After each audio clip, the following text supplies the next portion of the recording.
이 드라마 카지노 속 사건인데요. 잔혹한 살인마를 쫓아 37일간 필리핀 전역을 누볐던 사건입니다.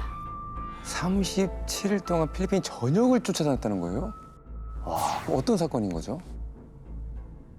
때는 2016년 10월이었습니다. 앙헬레스의 한 경찰서에 아시아 각국의 영사관들이 모입니다. 물론 여기서는 우리 이 경감님이 현장에 가셨고요. 그 정도 사건이면 아시아 여러 나라들이 피해자로 다 얽혀 있어야 각국이 모인 것 같은데. 왜 모였어요? 앙헬레스 시내에서 차로 한 30분, 40분 정도 떨어진 그 사탕수수 밭에서 머리에 총상 입은 남녀 3명이 이제 시신 발견이 됐는데 어느 나라 사람인지가 확인이 안 되고 있었습니다. 그래서 제가 갔을 때 이제 대만 영사 얼굴이 이제 하얗게 질려 있었고요. 대만 영사. 아, 대만 사람이었나? 현지 언론에 피해자들이 대만인이라고 보도가 된 상황이었습니다. 그래서 제가 이제 대만 영사한테 빨리 이제 지문을 떠서 신원 확인을 해봐라 했더니 이제 안 된다고 하더라고요. 왜 안 돼요, 그게? 빨리 해야 되지 않아요, 이게? 대만은 아직도 우리나라처럼 지문 데이터베이스가 시스템이 잘 구축이 안 돼 있대요. 그래서 사진으로 찍어서 보내도 데이터베이스에 넣어서 이 검색이 가능하거든요. 거기는 그 지문을 그대로 들고 가서 해야 된대요. 아, 그 원본을요? 원본을. 그러니까 이제 시간도 많이 걸리고 확인 안 돼 있는 상태죠. 그러니까 사실 우리나라 과학수사 시스템이 상당히 발전돼 발전돼 있는 있어요. 나라예요. 네, 맞습니다. 저는 혹시 뭐라도 이제 도움이 될까 싶어서 시신이랑 이제 유류품을 살펴봤는데 그때 아차 싶더라고요. 왜, 뭘 보셨길래요? 피해자들이 당시 입고 있었던 옷 중에 상표가 보였는데 한글이 이제 선명하게 써 있는 겁니다.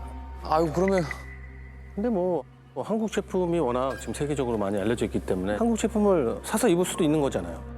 저도 그렇게 생각을 했는데 이제 당시 3명이나 사망한 사건이라 그 피해자들이 이제 제발 우리나라 사람이 아니기를 바랬는데 경찰청에서 이제 연락이 왔더라고요. 3사람 모두 이제 한국인이다라고. 아유, 대한민국이 발칵 뒤집힙니다.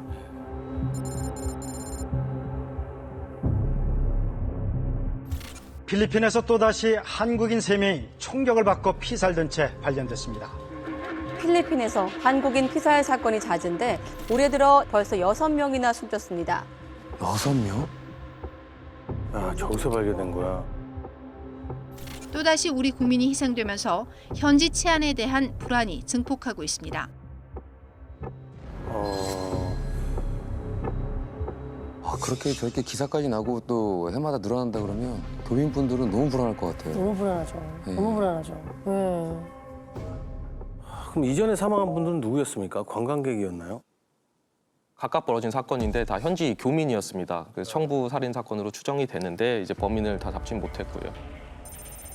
3명이 한꺼번에 살해된 거는 이때가 처음이었습니다.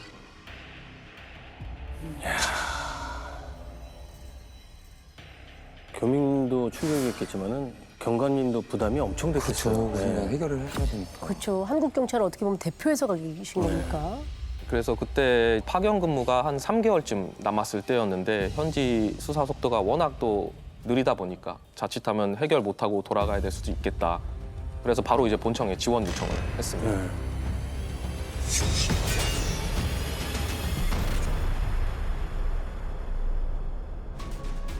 그렇게 국제범죄수사대 베테랑 형사들과 국과수가 필리핀으로 날아오면서 본격적인 수사가 시작이 됐는데요. 현장 감식부터 쉽지가 않았다고 합니다. 뭐 때문에 쉽지가 않았을까요? 앙헬레스에 이제 타운이 있었죠. 코리아타운. 이곳이 시신이 발견된 사탕수수밭인데요. 코리아타운에서 한 30분 거리 위치에 한 곳인데 10월 11일 새벽 한 6시 반쯤 일을 하러 나왔던 농부가 신고를 했던 거고요. 핏자국을 따라가 보니 한 남성이 얕은 구덩이에 이제 피를 흘린 채 쓰러져 있었고 이어서 이제 남녀 시신이 추가로 발견된 상황이었습니다. 그 사인은 모두 머리를 관통한 총상으로 확인됐고요. 근데 이제 저기 보니까 저기 구덩이 보이잖아요. 처음 시신이 발견된 곳을 이렇게 보면은 원래 있던 구덩이가 아니라 누가 이렇게 인위적으로 땅을 파다 만 것처럼 보이는데요. 예, 정확히 보셨는데요. 그 삽으로 파다가 포기한 것으로 추정이 되고요. 범인이 이제 매장을 시도했던 것 같은데 저기는 뿌리가 깊기 때문에 포크레인으로도 잘 안 파집니다. 그래서 사탕수수 땅이 이제 돌처럼 딱딱할 줄은 범인들도 몰랐던 것으로 생각이 됩니다. 잠깐만, 그러면은 땅이 딱딱한지 몰랐다면 필리핀 사람은 아닐 수도 있는 거네요. 사탕수수 농사를 짓는 분들이라면 딱딱하다는 거 다 알았겠죠. 저 정도는 알 수 있을 것 같은데. 그쵸, 그쵸. 예. 그럼 저기 현장에서 다른 단서들이 또 있었나요? 그 피해자 모두 눈과 입이 이제 테이프로 감겨 있었고 손발도 결박돼 있는 상황이었고요. 손목에 상흔이 깊은 걸로 봐서 이제 꽤 오랫동안 제압을 당한 것으로 또 보였고요. 폭행이 있었는지 온몸에 멍자국도 발견이 됐고 게다가 이제 2명은 끈으로 목을 조르려 한 흔적들도 보였는데 상흔이 아주 얕게 나타나 있었습니다. 이야, 이거 참. 야, 결박에 폭행까지 목도 졸랐으면서. 총알이 머리를 관통한 이게 사인이었죠. 사건인데 결국 총을 쏠 건데 왜 저렇게까지 했을까요? 그러니까요. 왜 저렇게 고통스럽게 저렇게 괴롭힌 거지? 폭력과 제압과 공격 행위가 마구 섞여 있잖아요. 네. 시간이 많이 걸린 것 같아요. 이걸로 봐서는 범인이 피해자들한테 꼭 듣고 싶은 얘기가 뭔가 있지 않았나 하는 이제 추측이 되고요. 피해자가 일단은 한국인들이니까 그렇게 하려면 대화가 좀 원활해야 되잖아요. 그럼 이제 첫 번째로 의심이 가는 거는 한국인이지 않았는가 하는 의심이 들기도 하죠. 그렇죠. 한국인. 필리핀에서 총기 사고가 났는데 범인이 한국인일지도 모르는 거예요. 일단 목에 사건이 옅게 나타난 것은 목 졸라서 살해하려다 실패한 것으로 보여지기는 하는데 여기서 문제가 되는 건 뭐냐면 범인이 만약 한 명이었다면 한 명을 목 조르는 동안 나머지 피해자들이 가만히 있었겠네요. 아, 그러네요. 범인이 최소 2명 이상이란 거겠네요. 공범이 있을 가능성이 있다는 거죠. 머리에 총상을 입은 거면 탄피로 인해서 총기를 일단 추정해 볼 수 있지 않습니까? 그게 참 결정적인 증거가 됐을 텐데 이제 밭이 워낙 넓어서 아무리 찾아도 이제 보이질 않았어요. 그렇지. 아니면 또 그냥 가져갈 수도 있겠지. 그쵸. 예. 네. 청부 살인일 가능성도 좀 있지 않을까요? 당시 한국 언론에서도 청부살인을 당한 게 아니냐 얘기가 나왔는데 제가 봤을 땐 그런 가능성은 좀 낮아 보였습니다. 왜요? 왜요? 시내에 사람 많이 다니는 길에서도 총 쏘고 달아나도 안 잡히는데 굳이 멀리까지 피해자들을 끌고 갈 이유가 일단 없어 보였고요. 게다가 이제 매장까지 시도한 걸로 봐서는 킬러의 전형적인 소행으로는 보이지 않습니다. 그렇지, 그렇지. 난 이 얘기가 더 놀랍다. 시내에서 총 쏘고 도망가도 못 잡는다고. 워낙 뭐 CCTV도 없고 돈 받고 그러다 이제 보니까. 그렇게 하는 사람들은 그냥 뭐 그런 일들이 이제 흔하다는 거죠, 필리핀에서는. 아이고야. 피해자들은 그 세 분은 누구고 도대체 왜 이런 죽음을 타지에서. 당했어야 됐는지. 그렇죠. 이 무렵에 필리핀에서 사망한 3사람의 구체적인 신원이 확인이 되는데요. 현지 수사팀은 결과를 받고 깜짝 놀라게 됩니다. 누구였는데?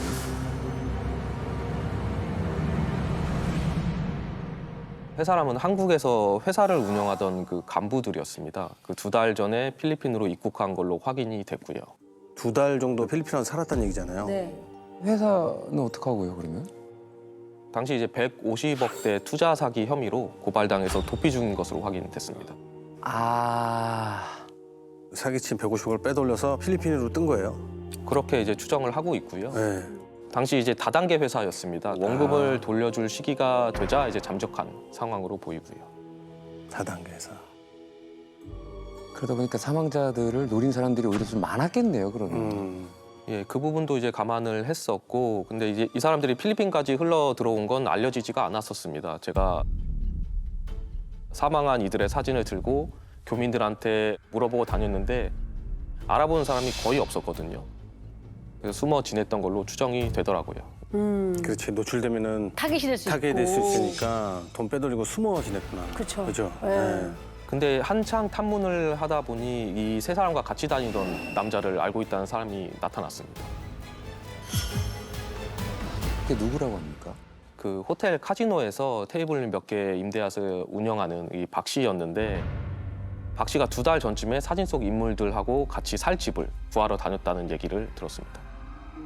같이 살지? 그럼 사망한 사람들이랑 같이 살았다는 얘기 같은데요? 맞습니다. 그러면 박 씨는 뭔가 알고 있었겠네요. 그럴 것 같은데. 네. 예, 그래서 이제 박 씨를 만나기로 했는데 그 이제 와서 보니 수염도 이제 덥수룩하게 기르고 팔에 문신을 잔뜩 한 남자가 시큰둥하게 이제 무표정하게 들어오더라고요. 그래서 한눈에 봐도 흔히 이제 한국에서 사고 치고 이제 필리핀으로 많이 넘어오는 흔히 말하는 뭐 방건달 스타일 뭐 이런 스타일이었어요. 박 씨는 피해자들하고는 어떻게 하는 사이라고 하던가요? 당시 한국에 있던 지인을 통해서 알게 됐다고 했고요. 카지노에 투자를 하고 싶다고 해서 연결을 받았고 정착하는 걸 도와주느라 같이 살았다고 그렇게 진술을 했습니다. 그러면 만지막으로 본 게 있었을 거 아닙니까? 그게 시신이 발견된 바로 이제 전날이죠. 그 10일 저녁 9시쯤에 마닐라에 만날 사람이 있다고 해서 본인이 이 3명을 한인타운 가는 길에 내려줬다. 이렇게 얘기를 했고 돌아와서는 본인은 바로 잤다. 이렇게 진술을 했습니다. 마닐라로 가다가 납치를 당한 건가? 그때 박 씨도 뉴스를 봤을 텐데요. 왜 형사님이 찾을 때까지 가만히 있었을까요? 아무래도 이제 세 사람이 좀 도피 중이었다 보니까 도피를 도와준 사람으로 좀 몰릴까봐 그냥 나서지 않았을 수도 있지 않았을까. 근데 저는 박 씨 얘기를 처음부터 믿지는 않았습니다. 왜냐면 시신이 발견됐을 때 피해자들 모두 속옷을 안 입고 있었고 이제 심지어 한 명은 우통을 벗고 있었는데 이 사람 진술에 의하면 마닐라로 누굴 만나러 간다는 사람들이 과연 그렇게 속옷을 안 입고 그렇게 나갔을 거라고는 생각을 잘 안 하거든요. 예. 박 씨가 거짓말을 했던 거네. 이 사망한 사람들이 150일이나 있다는 걸 몰랐을까요? 박 씨는 왠지 알고 있을 것 같거든요. 왜냐면 아까 보니까 그 카지노 아치에 투자 얘기를 나눴다고 하잖아요. 그렇죠. 집도 같이 알아보고. 정착해서 살게끔 또 도와주고. 그것도 좀 긴밀했다는 얘긴데. 예, 근데 저는 그 자리에서 이제 박 씨 얘기를 일단은 다 믿어주는 척을 했습니다. 이제 한국이었으면 당장 뭐 그 자리에서 뭐라도 뭐 이렇게 할 수는 있는데 이제 사실 확실한 증거 없이 당장 몰아붙일 그럴 수도 없었고 이제 수사권이 없기 때문에 일단은 이렇게 믿는 척 그렇게 진술을 들었습니다, 당시. 일단은 보내야 되는 상황인 거네요. 좀 도망가면 안 되는데. 그렇죠. 그럼 그 와중에 증거는 찾으셨나요? 일단 박 씨의 거짓을 하나씩 깨부숩니다.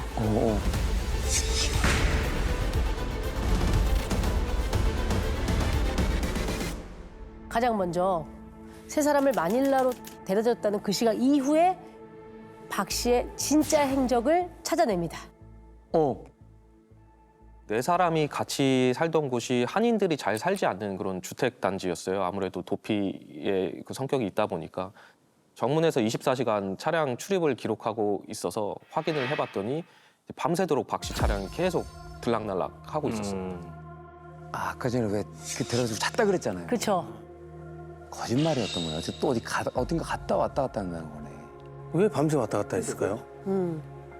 새벽 4시 18분 그 이동하는 모습이 CCTV에 하나 찍혀 있었고 약 1시간 뒤 다시 되돌아오는 것까지 확인됐는데 사탕수수밭으로 이어지는 도로였습니다. 그럼 새벽 4시에 그런 범행을 저질렀다는 것 같은데. 그러면은 당장 박 씨를 불러서 추궁을 해야 되겠네요. 왜 그 새벽에 대체 왜 사탕수수밭에 갔는지. 여기까지 이제 확인하는 동안 박 씨가 갑자기 자취를 감춰버립니다. 숨은 거구나. 아, 눈치채고 도망갔네. 제가 중간중간 이제 사건 얘기를 꺼내지 않고 네. 참고인이니까 계속 연락을 주고받자 이런 식으로 하고 있었는데 도망을 갔더라고요. 그 사망자들과 박 씨가 공동 명의로 카지노에 그 예치해둔 7억 2천만 원까지 빼간 사실까지 확인을 했습니다. 필리핀을 만약 벗어나면 이거는 그다음에 되게 어려워지는 거 아닙니까? 그렇지. 만약에 도망가면 필리핀은 정글로 숨으면 못 찾는다고 그러고 뭐 섬도 많아가지고 섬이 진짜 많대요. 답도 없다 그러거든요. 네. 이경감님은 필리핀에서 탄탄하게 쌓아뒀던 인맥을 이제 활용을 합니다. 한인 커뮤니티를 통해 제보를 받기 시작한 거죠. 제보자 중 한 사람이 박 씨가 어느 날 자기를 찾아왔는데 이상한 제안을 했다고 했습니다. 그러면서 아무래도 박 씨가 범인이 확실하다고 하더라고요. 이상한 제안? 돈을 내가 이게 있으니 좀 떼줄 테니까 같이 한번 한탕 하자 뭐 해보자. 이런 얘기 해보자 뭐 그럴 수도 있을 것 같고. 그렇죠. 무슨 제안을 했습니까? 휴대폰 3개랑 총을 주면서 없애달라고 하더랍니다. 그래서 이게 뭐냐, 혹시 사람을 죽였냐 물었더니 뭐 사람을 죽이든 말든 무슨 상관이냐, 이렇게 버럭 화를 냈다고 합니다. 야, 이거 참. 휴대폰 세대 총이면 그 피해자 3명. 3명하고 딱 맞는데요? 총 하나는 그 범행에 썼던 총. 그러니까 딱 맞아 떨어지잖아요. 그걸 없애달라? 에이, 근데 그걸 자기가 없애달라고 그걸 자기가 본인이 없애지 없애달라고 그러면 제보자가 총이랑 휴대폰을 처리를 해줬다고 합니까? 물론 이제 거절했다고 합니다. 그 필리핀 내에서 워낙 좀 발이 넓은 사람이라 박 씨를 이제 본 사람이 있으면 연락을 달라고 하고, 저는 이제 당시 현지 경찰들하고 계속 뭐 CCTV 이런 부분들을 계속 찾으러 다녔고. 그러니까 아까 권 교수님도 말씀을 하셨잖아요. 이거는 혼자서는 불가능한 사건이다. 잠깐 그러면 공범을 찾은 거예요?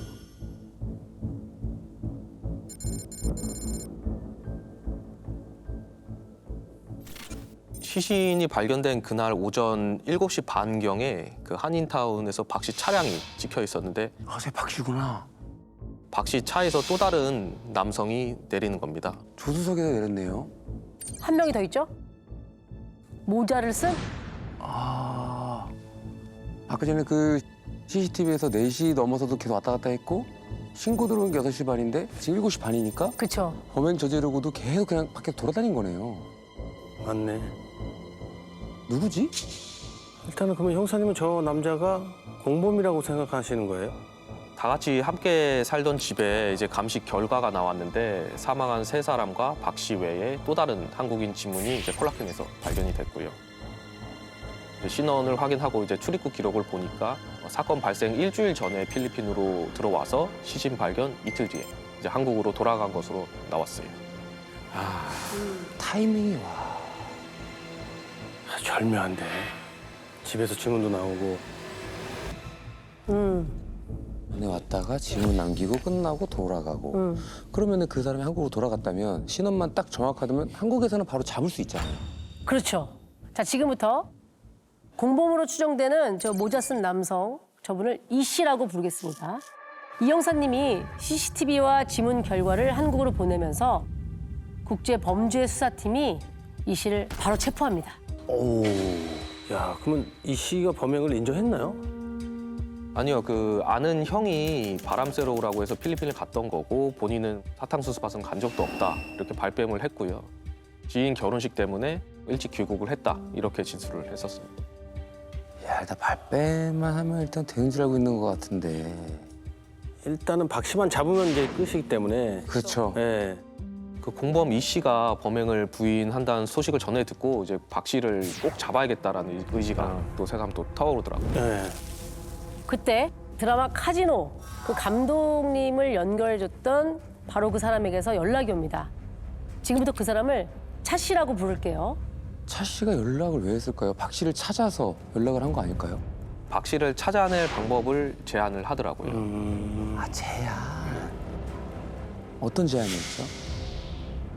박 씨한테 필리핀 여자친구가 있는데 그 여자친구 없이는 하루도 못 산다. 같이 도망 다니고 있을 거다. 뭐 그런 얘기를 하더라고요. 그래서 박 씨 여자친구의 행적을 이제 추적을 했더니 박 씨가 사라질 무렵부터 그 앙헬레스에서는 보이지 않는다고 하는 겁니다. 안 보인다면은 같이 도망가거나 그렇죠. 설마 박 씨한테 무슨 일을 당한 건 아니겠죠? 혹시 그럴 수도 있잖아. 야, 이게 자꾸 불안해집니다. 불안해하지 않으셔도 됩니다. 그 생사는 확인이 됐으니까요. 아, 생생 확인됐어요? 예, 제가 이제 뭐라도 건질까 싶어서 이제 박 씨 여자친구 SNS를 뒤졌는데 네. 최근에 사진을 한 장 올렸더라고요. 그걸 보고 이거 잘하면 박 씨 잡을 수 있겠다 싶었습니다.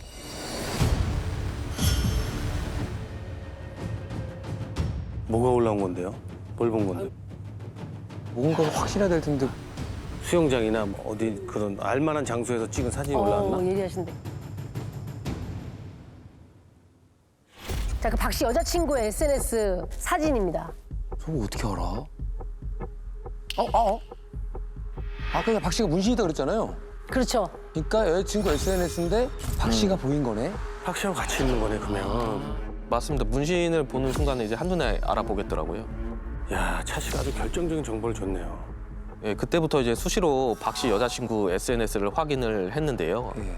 접시 위에 냅킨 보이시죠? 네네. 그 냅킨에 적힌 이름이 그 콘도 이름입니다. 그 냅킨에 적힌 이름을 확인하니까 제가 있는 앙헬레스에서 한 200km 정도 떨어져 있는 콘도 레스토랑이더라고요. 그래서 바로 출동하셨어요? 네, 그 검거 가능한 이제 현지 이민청 직원들 8명을 끌고 이제 달려갔는데 네. 어떻게 근데 있었습니까 없었습니까?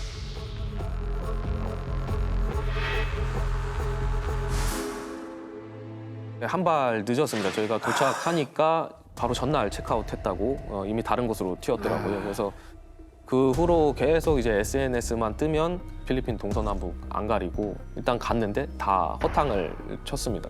무려 한 달 정도. 아, 그래서 아까 37일 동안 필리핀을 다니셨다는 게 이 그쵸? 말이군요. 안 가본 데 없이 다 다녔다는 얘기 했잖아요. 저 박 씨가 계속 돌아다니는 데를 찾아가야 되니까. 그렇죠, 그렇죠. 가면 이미 한 전날 발 체크아웃 늦고. 했고. 그러니까 이놈 어떻게 잡지? 박 씨의 꼬리가 점점 길어지고 있던 무렵 SNS 알림이 또 한 번 울립니다. 아 이번에 좀 뭔가 또 확실했으면 좋겠는데요. 바로 이 사진. 이건 그냥 여성 사진인데 이걸 보고 어떻게 그냥 찾아? 엎드려 계시는데요. 이게 뭐야? 박 씨 여자친구 거 아니에요? 그렇죠. 엄청난 정보가 있어요. 저기요? 저 사진에서 뭔가 좀 보여집니까?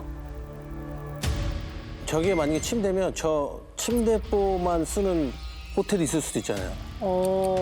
파란색. 저는 뭔가 막 과학적으로 확대해서 눈에 이렇게 눈에 비친 반대편이 뭐가 보이는.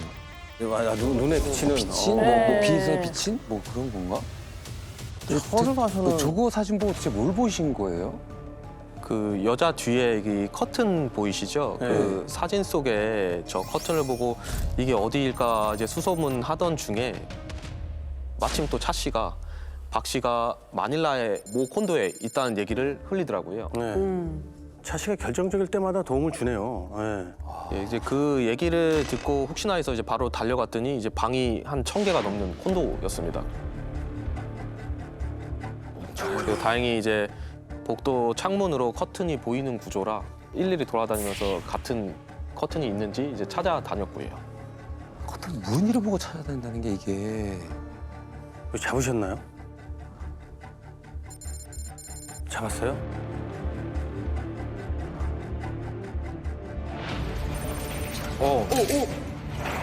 들어간다.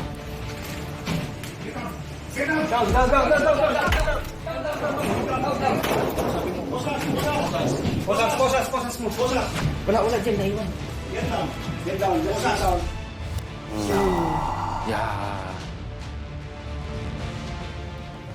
반항하지 마세요. 격조하세요. 손 올리세요.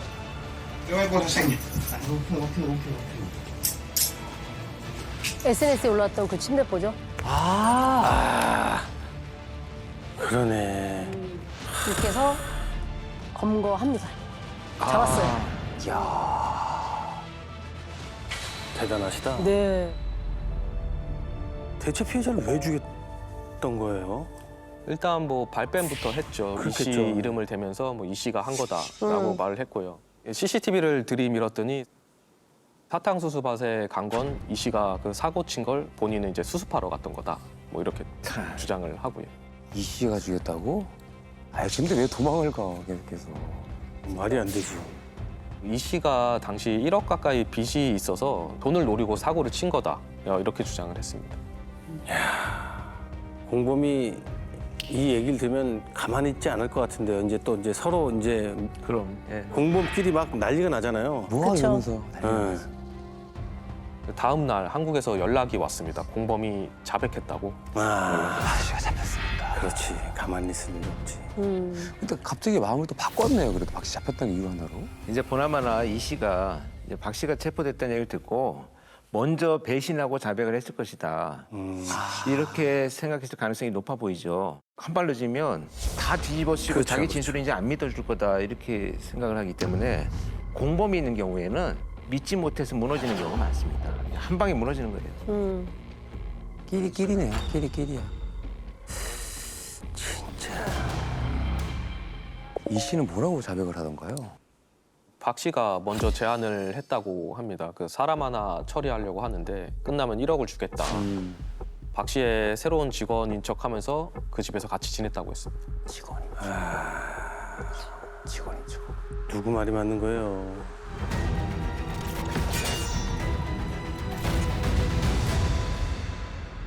그 이 씨한테 그래서 네 자백만으로 믿을 수가 없다. 이제 증거가 있냐 그랬더니 박 씨랑 주고받은 메시지가 있다고 했는데 그 핸드폰을 강에다가 버렸다고 하더라고요.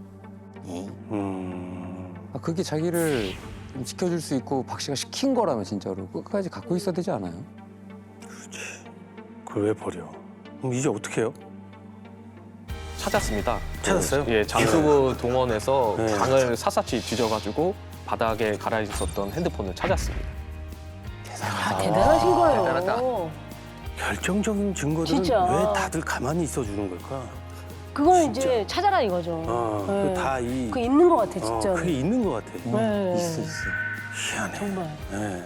그래서 그게 물속에 있었는데 복원도 됐나요? 복원이 됐습니다.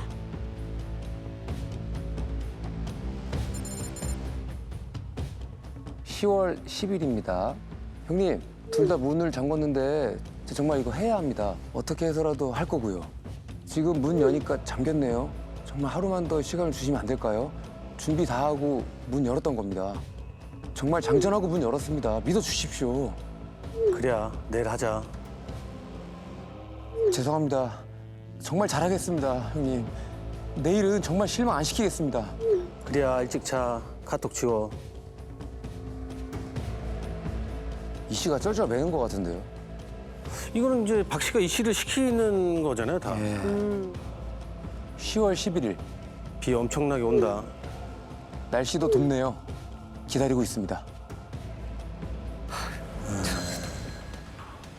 그러니까 전날 10일 날 시도했다가 안 되고 안 되니까? 실패하고. 근데 이 씨가 총 쏜 거예요?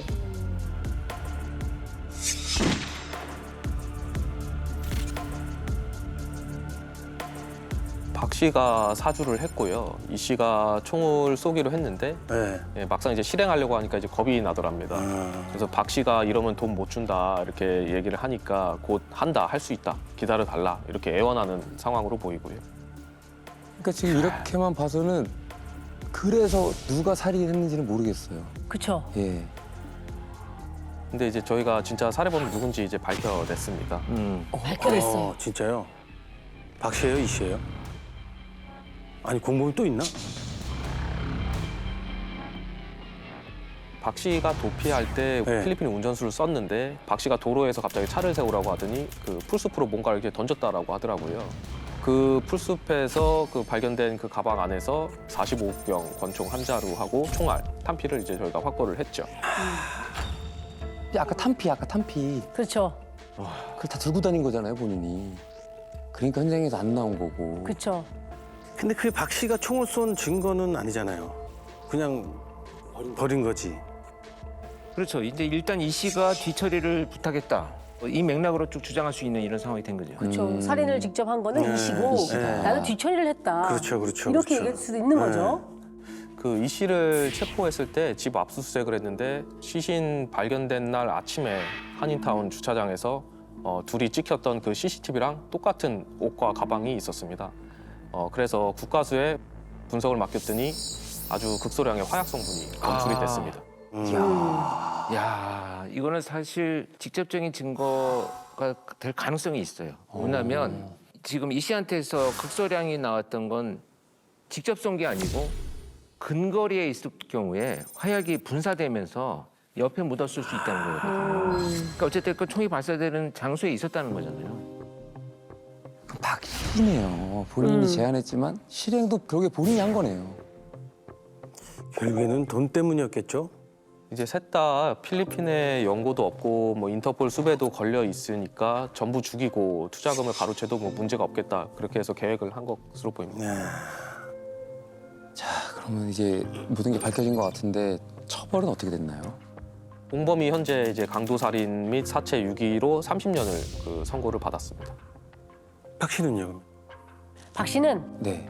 이 박 씨의 송환을 준비하던 중 믿을 수 없는 일이 발생합니다. 응? 에이, 설마 뭔데요, 뭔데요, 또? 뭐야? 그 이민청 그 수용소에 수감 중이던 박 씨가 이제 탈옥을 했습니다. 탈옥을 했어요? 네, 그게 가능한 일이에요? 필리핀에서.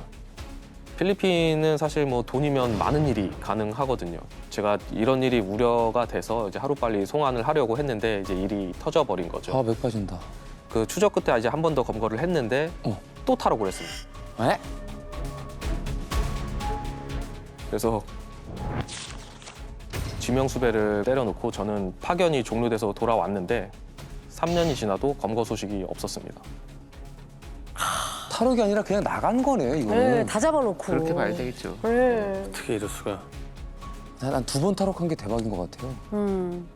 야, 그러면 빼앗은 투자금으로 탈옥하고 도주하고 그런 거였네요. 돈이 있으니까. 네. 지금도 도주 중이겠네요, 그러면. 아닙니다. 잡았습니다.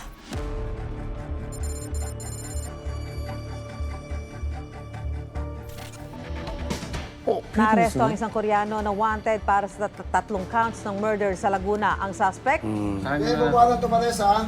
Yes. Criminal case number 24569-71. Yeah. Okay. 저 사람이에요? 네. 완전 다른 사람인데요? 예. 좀 눈이 약간 풀려 있고. 야, 좀 이상한데?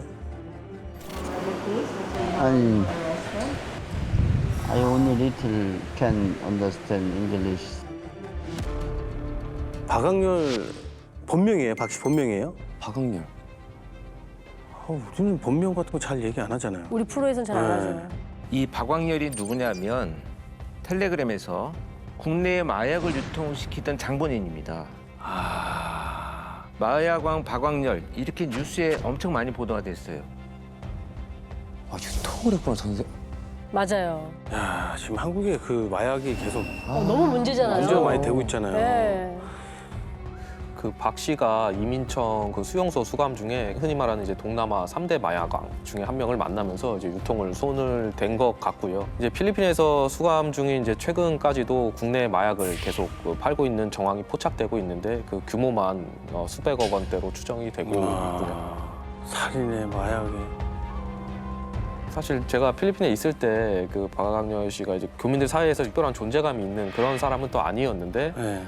사람 셋을 죽이고 또 그 돈을 탈옥을 하고 뭐 도주까지 하더니 뉴스에서 이제 마약왕이라고 불리니까 좀 황당한 생각이 좀 그렇죠. 들었습니다. 예. 그렇죠. 그러니까 사실 우리가 마약왕 이름을 이게 좀 비추지면 안 명칭을 돼요. 하면 안 돼요. 그냥 마약 사범, 마약 사범이죠. 마약 범죄자, 마약 범죄.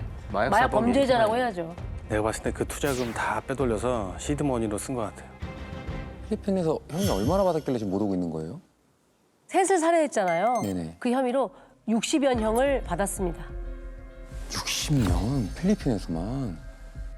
야, 이거 또 도망갈 수도 있겠는데. 이게 우리나라 처벌이 내려진 거면 와, 진짜 속이라도 시원할 텐데 이게 또 도망가지 않을까 모르겠네.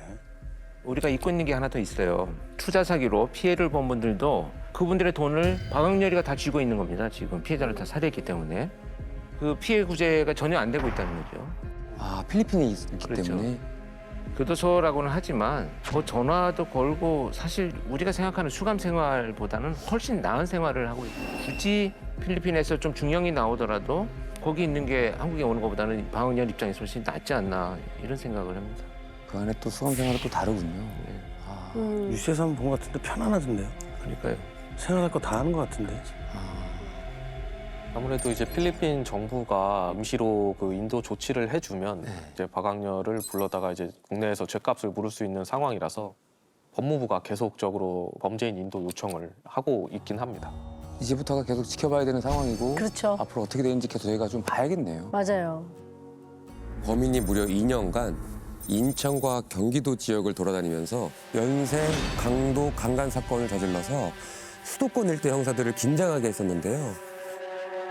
혹시 그 빨간 모자 사건이라고 혹시 들어보셨습니까? 굉장히 유명했던 사건이에요.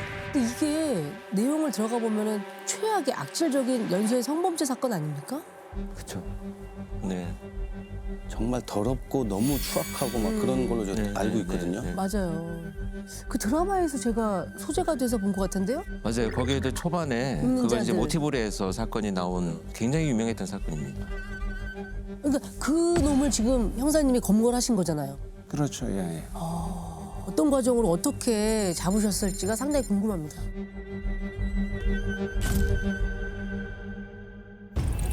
때는 2005년 2월 22일 새벽 1시 반경 홍 형사님이 인천청 광수대 강력 1팀장으로 막 부임하셔서 당직을 서던 날이었습니다. 그날 역시 인천 지역에서 발생하는 사건, 사고, 그런 현장 상황이 당직실 무전을 통해서 숱하게 들어오고 있었는데요. 그 울린 무전이 홍 형사님의 귀에 강하게 꽂힙니다. 응? 지점에서 불강, 부상 발생, 빨간 모자 쓴 용태 도주 중. 부두로 불상, 긴급 배치 음악. 신고할 때부터 빨간 모자네요. 그렇죠. 근데 둘강 그건 뭐예요? 발생? 둘강? 이 둘강이라고 하는 것은 이제 무전 음모예요. 네. 경찰들이 왜 이런 음모를 쓰냐 하면 이제 범죄자와 같이 있거나 호송을 하거나 또는 일반 시민들이 있을 때 불안해할 수도 있고 범인이 주변에 있었다면 듣고 또 도주할 수도 있고 그래서 음모를 씁니다. 강도 사건이 났을 때 쓰는 음모가 둘강이에요. 이거 나가면 안 되는 거 아니에요? 다 무전 음모를 일정 기간에 바꿔요. 지금은 또 다른 거겠네요. 다른 걸로 쓰죠. 그렇죠. 바꾸죠. 지금 강도라는 키워드가 나왔고요. 빨간 모자가 나왔습니다. 근데 사실 정보는 이 두 가지밖에 없는 거예요. 지금 신고를 받으셨을 때는. 그런데 왜 홍 형사님이 이 무전을 듣고 꽂히셨을까? 저는 그게 궁금한 거거든요. 신고가 들어오기 이제 2달 전이죠. 그때 제가 인천 남동서에서 이제 근무를 하고 있었거든요. 제 사건은 아니었는데 그때 이제 관내에서 강도 강간 사건이 열흘 사이에 2건이나 이제 이렇게 발생이 됐었거든요. 범인이 빨간 모자를 쓰고 있었다고 했던 게 기억이 나더라고요. 무전이 들어온 곳과 관할은 달랐지만 범인이 또 강도를 저지르고 빨간 모자를 쓰고 있었다는 게 휠이 이제 확 꽂히는 거죠. 형사들은 뭐 그런 용어만 들으면 휠이 확 꽂혀버리거든요. 그래서 바로 현장으로 나가게 된 거죠.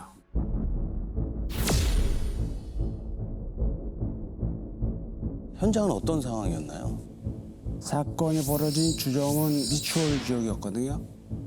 여주인과 여종업원 2명이 있었는데 빨간 모자를 쓴 남성이 그중에서 나이가 많은 여주인만 가도로 위협한 다음에 성폭행을 했고 수표내장을 포함해서 53만 원을 강차로 달아났던 거죠. 그리고 그걸 옆에서 지켜본 여종업원이 상당히 뭐 충격에 휩싸인 거죠. 물론 자기는 안 당했더라도 충격에 휩싸였던 거죠. 너무 끔찍해요. 자기도 어떻게 보면은 타임이 정해진 거죠. 저 무슬림이 저 짓 한 다음에 나한테 또 오겠구나. 그렇죠. 그러니까 그거를 나한테 온다는 그 기다리는 시간이 굉장히 공포잖아요. 맞아요. 막 갇혀 있는 막 죽음과 같은 막 그런 두려움을 느끼고 있었을 거 아니에요. 맞아요. 범인의 DNA나 지문은 없었나요? 미추홀에서는 아무것도 나오지 않았습니다. 그 범인이 자신의 지문은 물론이고 성폭행 피해자 몸을 이제 모두 닦아버렸어요. 닦고 간다는 것은 여유가 있다는 거거든요. 여유가 있다는 것은 초범이 아니라는 거죠. 그러니까 한두 번 한 게 아닌 거예요. 그러니까. 이제 혹시 빨간 모자 쓰는 남성이란 점 말고 남동서에서 벌어졌던 뭐 사건과 유사했던 건 뭐였나요? 이상 차이가 비슷했습니다. 30대 초반 남성, 키는 뭐 170cm, 얼굴은 뭐 동그라뇽, 헤어스타일은 스포츠형, 뭐 이렇게 이제 깎았다고 진술했고 이런 게 대부분 이제 빨간 모자 쓰는 범인의 다 공통점이었고요. 게다가 남동에서 벌어진 2 사건도 여주인과 종업원 둘이 있었는데 주인만 성폭행을 하고 달아났고 현금하고 수표 이제 가리지 않고 전부 가져간 것이었고. 이게 보니까 한 명은 범행을 저지르고 한 명은 겁박하고 신고하면 어떻게 되는지 알지 뭐 이렇게 하고 도망간 게 아닌가 싶거든요. 근데 어떻게 세 곳 다 여성 둘만 있는 곳에 갔죠? 아니, 그것도. 그러네요, 그것도. 네. 그 남자 종업원도 있을 수도 있잖아요. 그렇죠. 경우에 따라서는. 그러니까 미리 답사를 하고 그랬나 보다. 계획을. 있는 것 같아요. 그렇죠. 이제 답사를 한 번씩 했어요. 먼저 들어갔다 나오거나. 남동서에서는 이제 들어왔다가 손님이 없는 걸 확인하고 나서 다시 들어와서 범행을 저질렀었고요. 또 미추홀에서는 이제 영업을 마치려고 할 때 그때 이제 들어왔다고 했습니다. 범행을 저지른 그 패턴이나 이런 것들은 너무나 똑같은데요.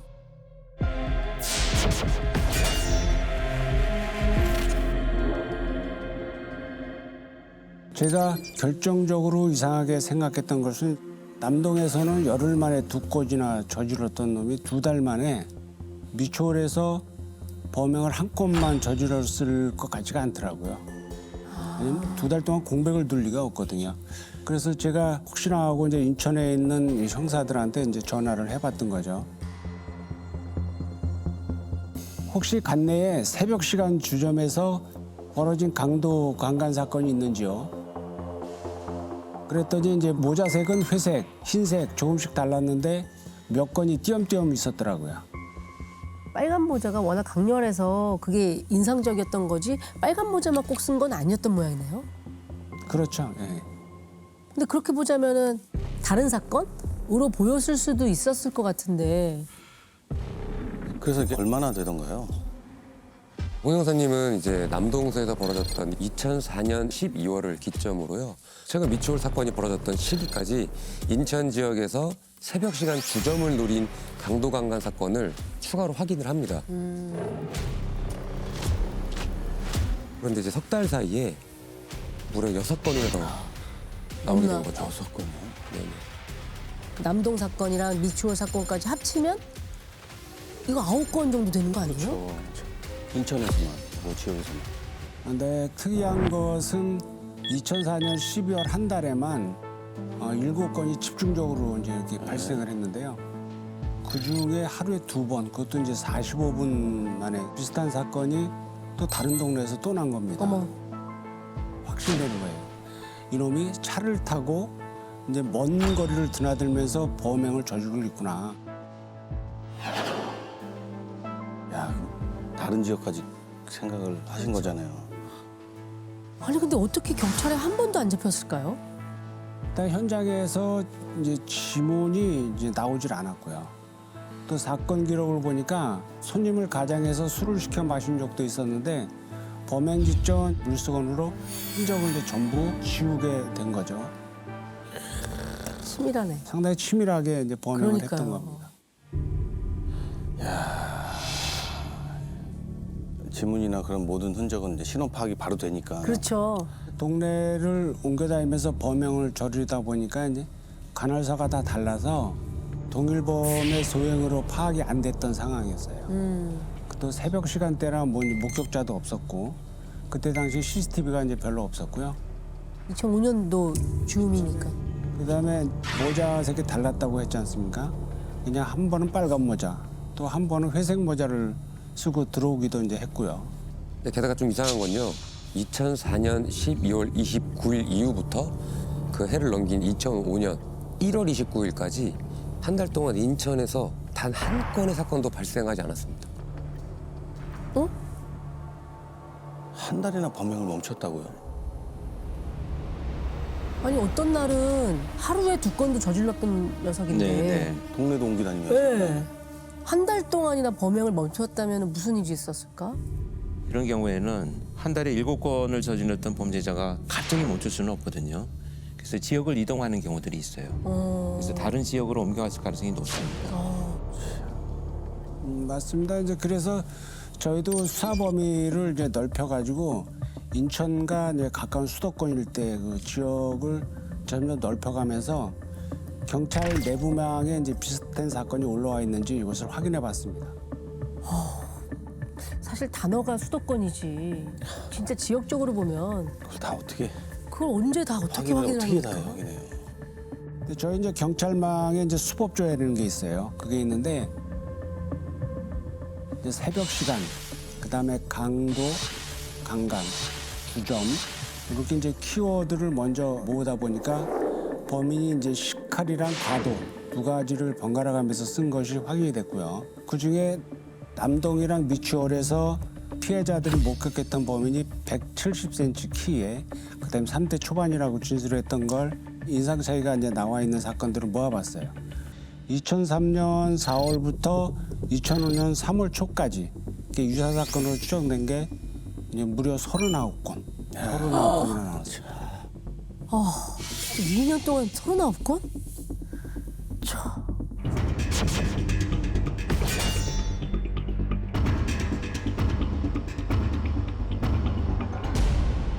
근데 이게 동일범이라고 취합이 안 됐던 이유가 너무 지역이 넓어서였을까요? 사건을 종합해 보니 공범이 있더라고요. 둘이서 저질러 온 걸로 이제 추정됐고요. 한 현장에 2명의 DNA가 같이 나오게 돼서 급히 국가세 확인을 요청해 봤더니 15건이 한 명의 동일 유전자로 이제 밝혀졌고요.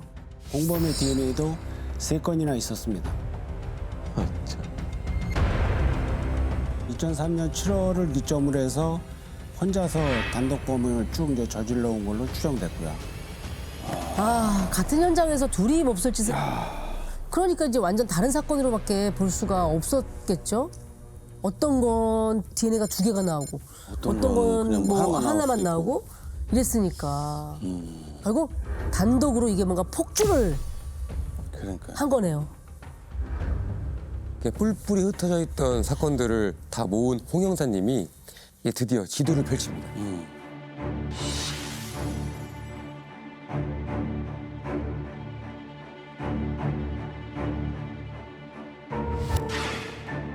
저는 경기도 일대 지도 아닙니까? 고양시, 수원, 구리, 이제 뭐 부천, 인천, 김포까지. 자, 경기도를 그냥 싹 다 돌아다녔네. 싹 다 돌았어요, 지금. 아니 이렇게 돌아다니는 건 어떻게 잡냐고요. 저희가 이제 파악한 사건들 중에 2003년도 4월 경기도 고양 사건이 이제 그 시적이었고요. 수원 남부, 인천, 부천 등을 옮겨 다녔지만 지역을 옮기던 그 사이사이에서도 이제 고양에서 꾸준히 이제 범행을 저질렀더라고요. 고양에서만 14건이네. 14건이요? 그게 맞습니다. 이게 고양에 있는 데서 상당히 많이 발생됐고 인천에서도 많이 발생되고 그랬죠. 절반 가까이 고양에서 저질렀네. 범인이 고양에 살았나? 아니면 살았던 곳? 아니면 어떤 뭐 연고가 있던 뭐. 그렇죠. 뭔가 이 고향에서 뭐 수상한 냄새가 나죠. 네. 그래서 홍 형사님은 고양시 지도만 펼쳐놓고 이 지역에서 발생한 사건들을 하나하나 다시 점찍기 시작합니다.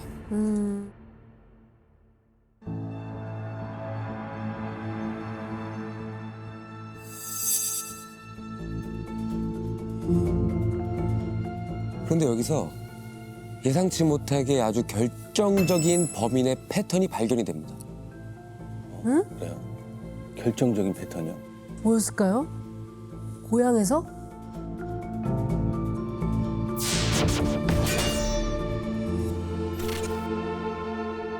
고향에서 이제 벌어진 사건들 대부분이 그 대로변에 위치했습니다.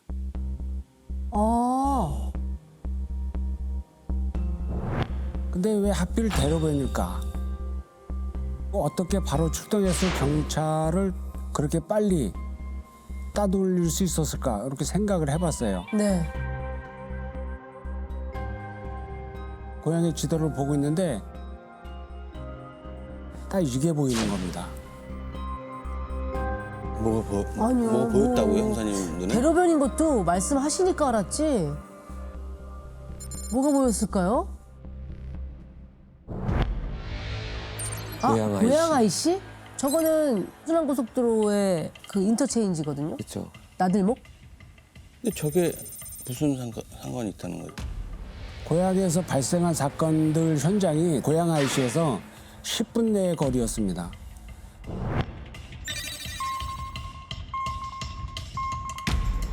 그래서 혹시나 하고 다른 지역에서 발생한 현장 주변을 자세히 보니까 거기도 마찬가지로 그 지역 IC와 10분 내 거리에 위치해 있었습니다.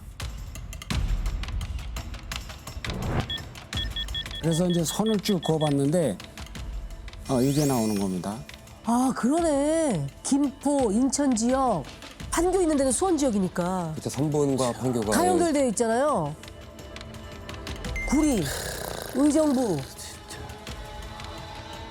그러니까 빨리 도망가기 위해서 저것도 다 계획을 한 거잖아요. 다 알아보고. 야. 와. 이렇게 연결되는 건 진짜 몰랐다. 와. 그러니까 사건을 저지르고 10분 안에 고속도로를 타고 다른 지역으로 가버리니까 완전히 그 현장에 출동을 해도 따돌릴 수 있었던 거죠. 네. 지리 프로파일링. 수사의 이제 속도를 내서 범위를 좁혀야 하는 상황이잖아요. 그래서 아무래도 이놈이 도주 중이니까 그 톨게이트를 통과할 때 가속을 했을 것으로 이제 보고서 우선적으로 가속 차량만 먼저 체크를 해봤어요. 근데 그 중에서 단속 카메라에 찍힌 차량들 중에 각 지역마다 중복된 이제 번호가 있는지 집중해서 찾아봤는데 아무것도 없었어요. 아. 그러면 그것도 계산해서 그 지나갈 때 정상적으로. 걸리지 않도록 정상 속도로 그렇죠. 간 모양이네요. 속도 제한 걸리지 않게. 그렇게 따지면은 그렇게 다니는 차들은 너무 많으니까. 아, 그럼 못 찾죠. 그럼 어떻게 찾아요, 그걸? 그 많은 차량 대수. 그렇죠. 근데 이때 이제 수사에 물꼬를 틔워줄 아주 반가운 연락이 옵니다. 현금과 수표를 가리지 않고 모두 갈취해 갔다고 하지 않았습니까? 그렇죠. 근데 범인이 수표를 썼습니다. 그것도요, 뒷면에 이서도 달고. 훔친 수표를 썼다고요? 훔친 수표에 이서까지 했어요? 저렇게 철저하게 범행을 준비한 놈이 이설했다고 수표에. 아, 근데 질문을 지우고 현장을 도주한 녀석이면 수표에 이설을 했다 하더라도 정확한 정보를 적진 않았을 것 같아요. 그렇겠죠. 네. 그렇죠. 이제 대부분 훔친 수표를 각 지역의 숙박업소 그래서 이제 현금으로 바꿨더라고요. 그 중에서 이제 이설을 한 수표가 몇 장 있었는데 모두 가짜였고요. 아, 당연히 그렇겠죠. 네, 당연히 그랬겠죠. 이건 반가운 소식이 아닌데. 전에 그 수사했던 절도범들 중에 훔친 수표에 이제 가짜 번호를 적으면서 본인의 실제 주민번호 중에 몇 자리를 이제 그대로 이렇게 적는 거죠. 혹시나 이놈도 그랬지 않을까 싶어가지고 그 몇 장의 수표에서 공통적으로 앞자리가 71년생이다. 뒷자리 시작 번호를 123이라고 써놓은 겁니다. 아, 이제 왜 반가운 연락인지 아시겠죠? 아.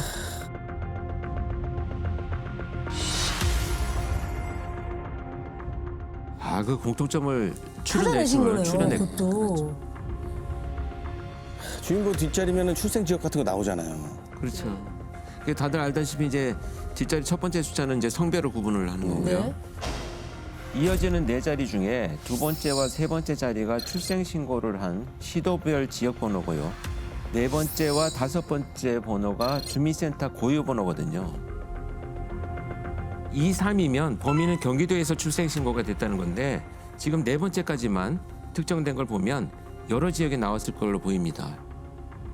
근데 주민번호로 정말 생각하지 못했던 디테일한 걸 알 수가 있는 거네요. 네. 이제 경기도 어디까지로 좁혀졌나요? 경기도 파주, 문산, 신흥 지역에서 나올 수 있는 번호로 확인이 됐어요. 근데 이것만으로 또 어떻게 잡아요? 와, 이 수사가 어렵네요.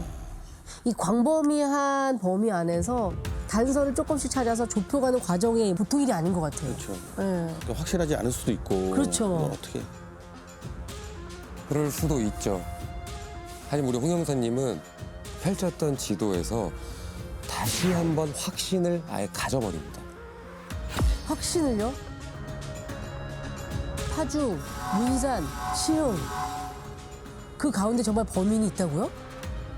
지도를 보면 이제 범행이 발생했던 지역에서 파주, 문산, 시흥을 봤더니 시흥에서 범행이 한 건 저질렀어요.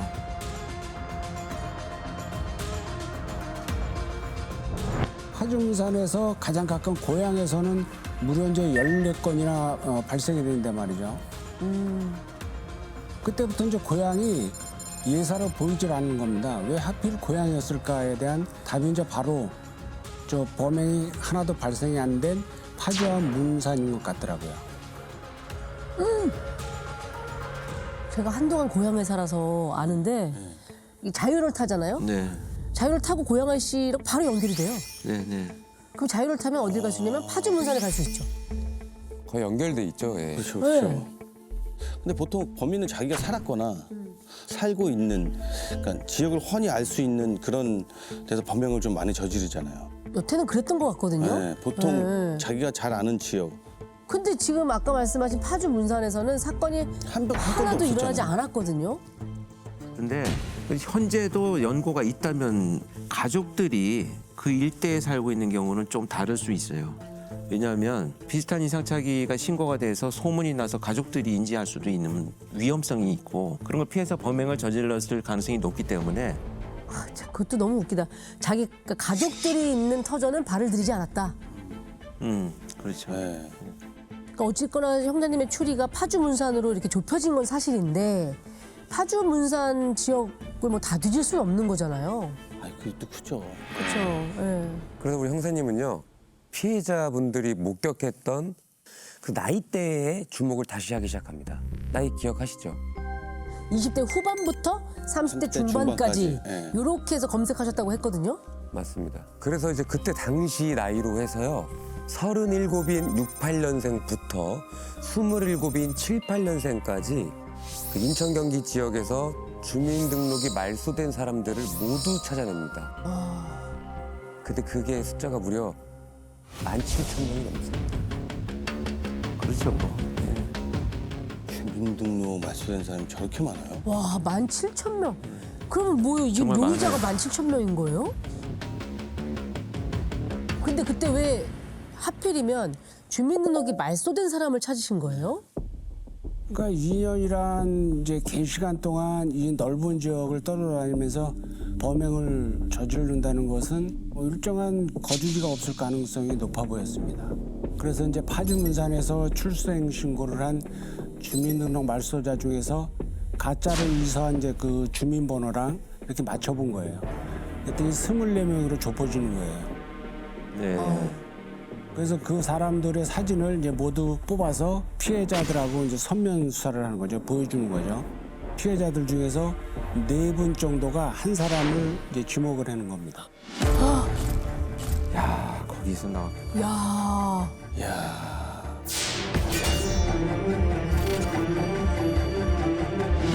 주민등록 말소된 거를 좁혀가면서 찾았는데 찾았네. 딱 정확하게 찾은 거죠. 네. 그러니까 형사님의 프로파일링이 적중한 거네요. 적중한 거죠. 정말 네. 놀랍습니다. 아, 피해자들이 가리킨 용의자는 누구였나요? 자, 지금부터 이 남성을 한 씨라고 부르도록 하겠습니다. 한 씨는요, 파주에서 출생 신고를 한 당시 39살의 남성이었고요. 성범죄 전과는 전혀 없었던 걸로 확인이 됐습니다. 성범죄 전과가 없었다고요? 없어요? 그러면은 동종 범죄 전과자로 아무리 데이터 분석을 해도 나오지 않았겠네요. 네. 네, 맞습니다.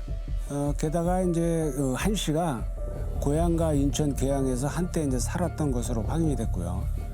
주민등록이 말소되기 전에 도로교통법을 위반해서 적발된 기록을 보니까 이제 고향에서 8건, 그다음 의정부에서 3건, 인천 계양에서 3건, 전부 범죄가 발생한 지역으로 밝혀졌고요. 또 범행 장소에 대한 질감이 상당히 이제 밝았던 걸로 이렇게 판단이 됐습니다. 그러니까 도로교통법 위반으로 적발이 된 적이 있었다라는 거 보면 차량 번호도 확인이 됐겠네요. 근데 한 씨 소유로 된 차량은 없었어요. 아, 남의 차를 타고 다녔어요? 네, 맞습니다. 주민등록 말소 전에도 본인 명의의 휴대전화나 통장, 뭐 신용카드 등 이렇게 추적할 만한 게 하나도 없었어요. 뭐야, 유령도 아니고 이거 뭐 어떻게 추적을 많이 하는 그러게요. 네. 이제 근데 주민등록이 말소돼도요, 병원 진료는 이제 받을 수 있거든요. 그렇죠. 그래서 한 씨 이름으로 이제 진료 기록을 확인해 봤더니 병원마다 진료 기록에 이제 같은 전화번호도 적혀 있었는데 그 명의를 확인했더니 동갑내기 파주 출신의 그 남성이었고요. 동갑의 파주 연고면 네, 친구지 뭐. 그렇죠. 네. 친구 같은데요? 그럼 명의를 빌려준 친구는 한 씨가 어디 있는지 알 수 있을 거 아니에요. 그러니까요. 적어도 만나진 않아도 연락은 했을 거 아닙니까? 근데 한 씨 주변 인물들을 대상으로 이제 탐문을 했다가는 이제 수사가 노출되잖아요. 그렇게 되면 이제 잠적할 가능성이 높아요. 그러니까 이제 섣불리 접근할 수가 없죠. 그래서 이제 만약 한 씨가 이 번호를 이제 계속해서 쓰고 있다면 자주 통화한 사람과 긴밀한 관계가 이제 될 수도 있겠다는 생각이 들어서 이제 통신 기록을 쫙 뽑아봤는데요. 유독 이제 자주 통화한 번호 하나가 나오는 거예요. 아, 번호 하나가? 네네. 그게 누구였나요? 그 안양에 거주 중인 이제 여성이었어요. 이 여성 명의로 총 이제 3대를 쓰고 있는 걸로 확인이 됐고요. 일단 기지국 위치를 이제 분석해봤어요. 그랬더니 한 대는 이제 거주 중인 안양에서 이제 계속 잡혔는데 나머지 이제 2대가 그 범행 시각하고 또 범행 인근 지역에서 사용한 걸로 이렇게 나오는 겁니다. 그럼 이 여성 전화도 범인이 빌려 쓰고 있는 모양인데? 그래서 저희가 이제 이 여성의 휴대전화 3대를 모두 실시간 이제 위치 추적을 걸어놓고서 어디로 움직이나 이렇게 봤어요. 그랬더니 그 휴대전화 명의자인 여성의 집 인근으로 이제 잡히는 겁니다. 거기 숨어 있었나 보네. 그러네. 그렇게 한 이틀 밤을 꼬박 새우면서 지키고 있었는데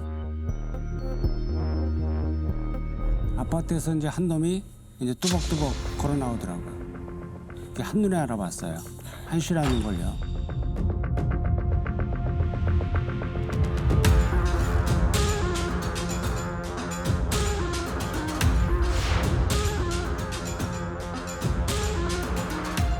그래서 이제 도주로를 딱 차단을 하고 한 씨 이름을 불렀더니 싹 이렇게 쳐다보더라고요. 아, 드디어 잡았네요. 네. 근데 인정했을까요? 쉽게 인정 안 했을 것 같아요. 일단은 발뺌하겠죠. 그리고 이제 무조건 인정 안 본인이 하겠지. 물티슈로 열심히 현장에 있는 지문까지 다 닦았다고 생각을 했기 때문에 난 증거가 없다 이렇게 생각을 했을 것 같아요. 의외로 순순히 나왔어요. 그래요?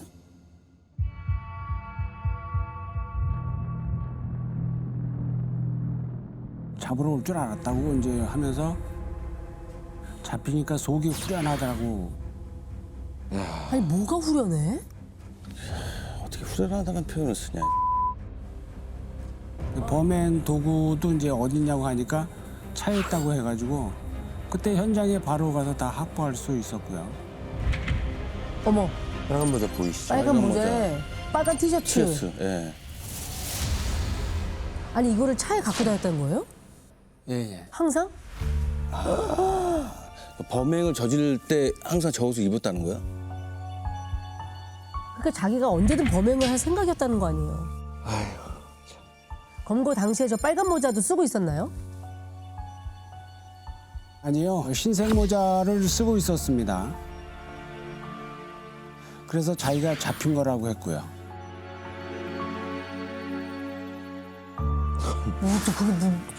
그게 뭔 말이야? 범행을 시작한 이유가 바로 이제 도박 때문이라고 했거든요. 도박 자금을 마련할 목적으로 술집을 습격하기 시작했던 건데요. 이제 도박장에 갈 때 화투패랑 똑같은 빨간색, 화투패가 좀 빨갛잖아요. 네. 그 빨간색을 입거나 그것을 이제 쓰면은 돈을 땄다고 해요.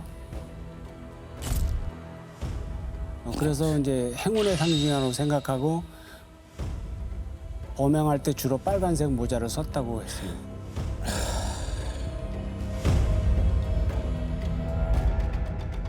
아니 그러니까 빨간 모자를 안 써서 자기가 잡힌 거라고 했다는 얘기는 운이 나빠서 빨간 모자를 안 써서 내가 운이 안 따랐다 이렇게 빨간 얘기하는 모자 거예요? 썼으면 안 잡혔을 거라는 거지. 그러니까 자기의 그 루틴 같은 거지. 그게 무슨 말이야? 야, 집에 있는 빨간 모자는 못 쓰겠다 이제. 뭐 돈이 필요했다. 우리가 지금 양보하고 양보해서 정말 10분 이해한다고 쳐도 성범죄는 왜 저지르는 거래요? 아이, 그러니까 돈만 가져가면 되잖아. 피해자들이 이제 수치심에 이제 신고를 못할 것 같아서 이제 그랬다 그러더라고요. 저희가 진술을 받은 것만도 한 136건이었었거든요. 네? 136건이요? 네.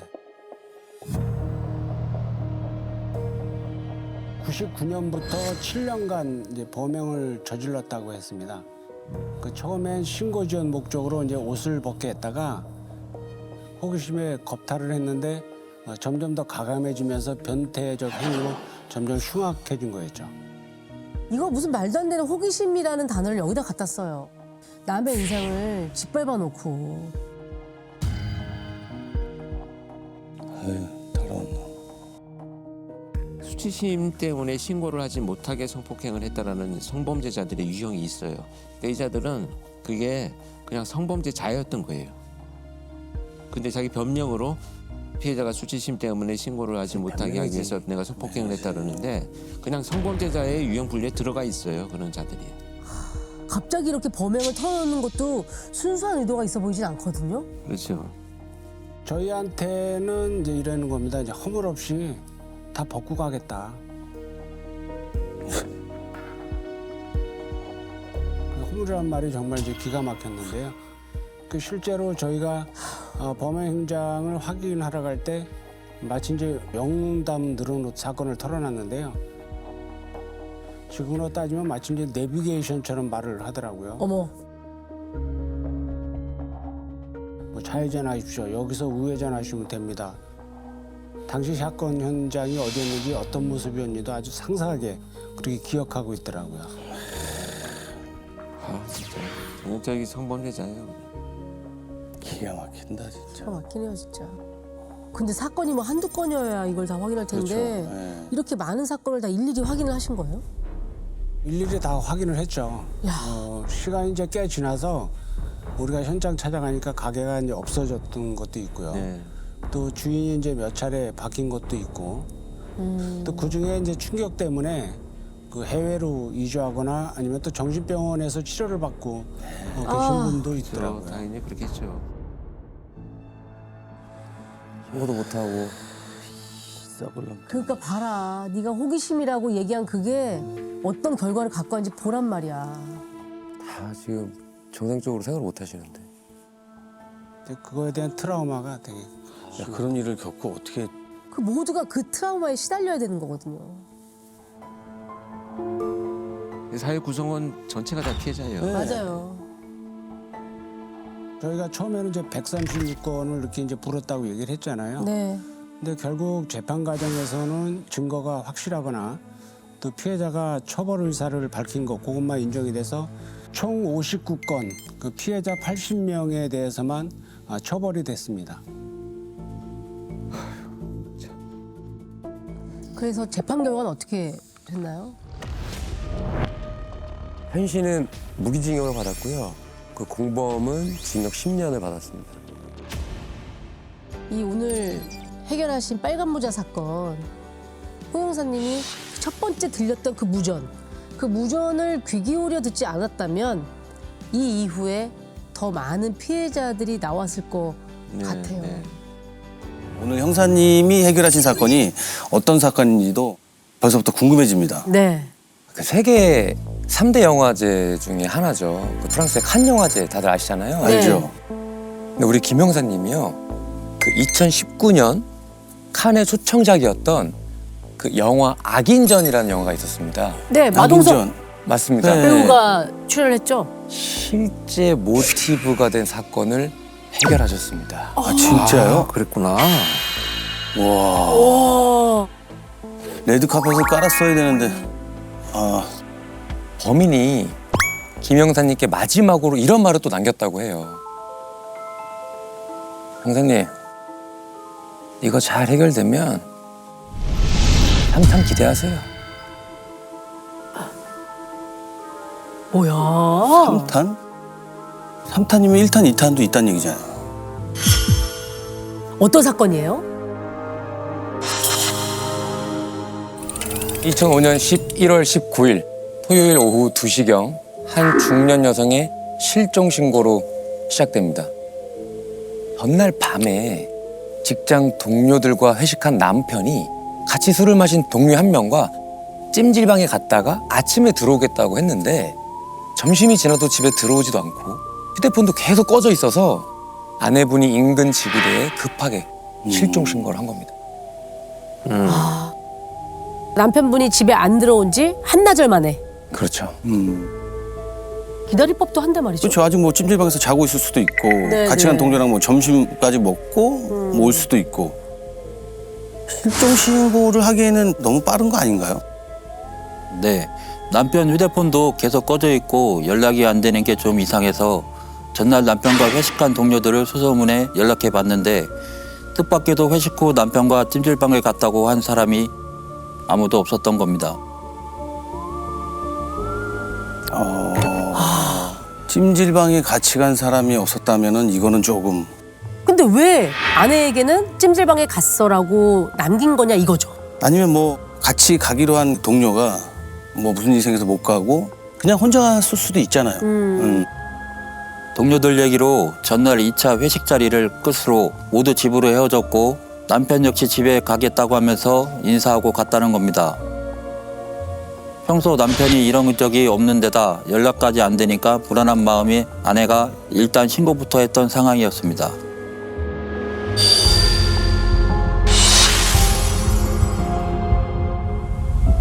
야, 이건 도대체 어디 간 거지?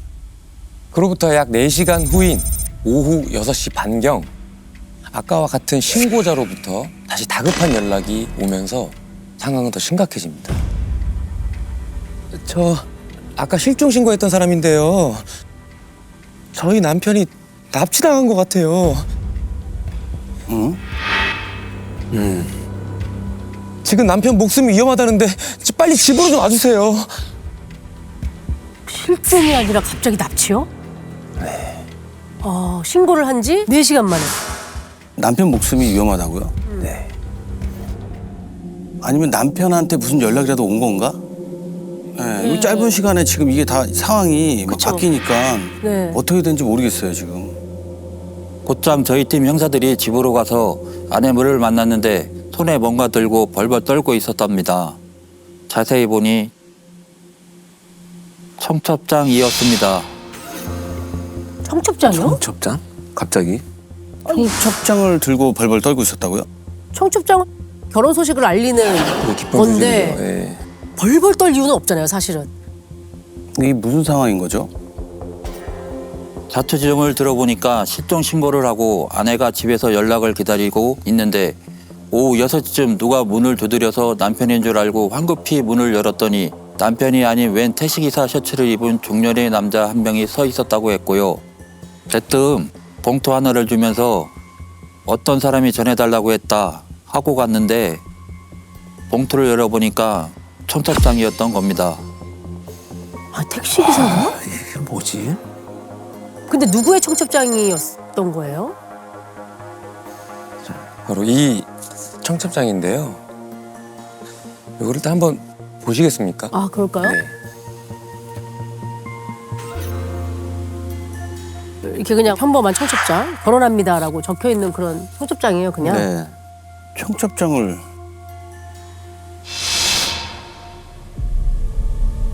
어? 이게 뭐야?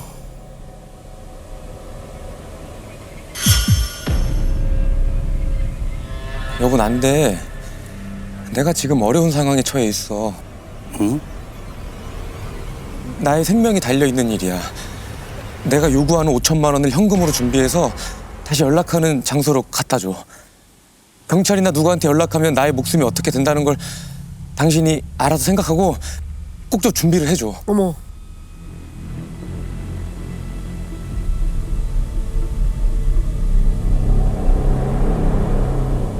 여보 사실은 다시 이야기하는데 5천만 원이 되지 않을 시에는 나의 목숨이 위태로워져.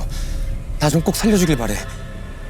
2005년 11월 21일 16시 정각에 현안역 택시 승강장에서 비상 깜빡이를 켜고 대기하면 돈을 받으러 간 사람에게 바로 건네주길 바람. 뭐야 이게? 이게 뭐야? 그리고요 이 아래 남은 공간에 네. 다른 글씨체로 또 누가 글씨를 또 이어서 2줄 정도 썼거든요. 노파심에 경고하는데 경찰에 신고하면 남편은 죽습니다. 어머.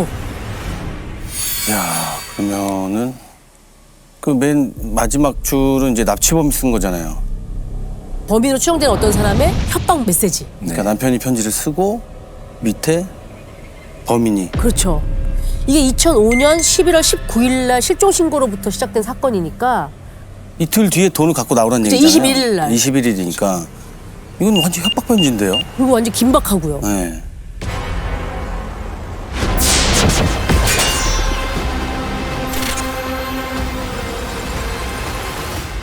그 택시 기사는 뭐죠? 택시 기사가 뭐 우체부도 아니고 혹시 범인이랑 한패? 아, 그 택시 기사부터 한번 찾아봐야겠네요. 그러니까요. 네. 편지를 전달한 택시 기사는 찾았나요? 아니요.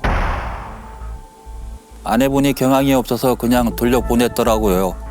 행적을 확인할 만한 CCTV도 없었고 그래서 범인과 한패인 건지 단순히 편지 심부름만 한 건지 정확히 확인이 어려웠습니다. 남편을 기다리고 있는 긴박한 상황에서 모르는 사람이 와서 이거 전해주래요. 가면 사실 그 사람이 누군지를 확인할 경황은 없을 것 같아요. 이미 이 편지를 다 읽었을 시간에는 뛰쳐나왔을 거예요. 그쵸, 그쵸, 이거 그쵸. 찾으러. 근데 네. 의미 없겠죠. 아, 이게 사실은 뭐 한패가 아니라고 하더라도 어쩌면 범인을 목격한 목격자일 수도 있는 건데 상당히 아쉽네요. 아니 그럼 남편이 대체 어디서 어떻게 납치를 당했다는 거죠? 회식이 끝나고 집에 가던 길에 납치됐다는 얘기잖아요. 지금. 그렇죠. 지금 상황은. 그렇게 추정됐습니다. 조사해 보니까 좀 이상했던 게 전날 회식 자리가 밤 9시쯤 끝났고요. 근데 남편이 아내에게 동료와 찜질방에 갔다가 다음날 집으로 가겠다며 전화한 시간이 그로부터 1시간 반 후인 밤 10시 30분이었던 겁니다. 회식이 있었던 9시 그리고 메시지가 온 10시 반. 그 사이에 납치가 됐다는 얘기 같은데요. 그렇게 볼 수밖에 없었던 게 회식 장소에서 부부가 사는 아파트까진 걸어서 약 10분 거리라 동료들 말대로 남편이 곧장 집으로 갔다면 독촉하고도 남을 시간이었습니다.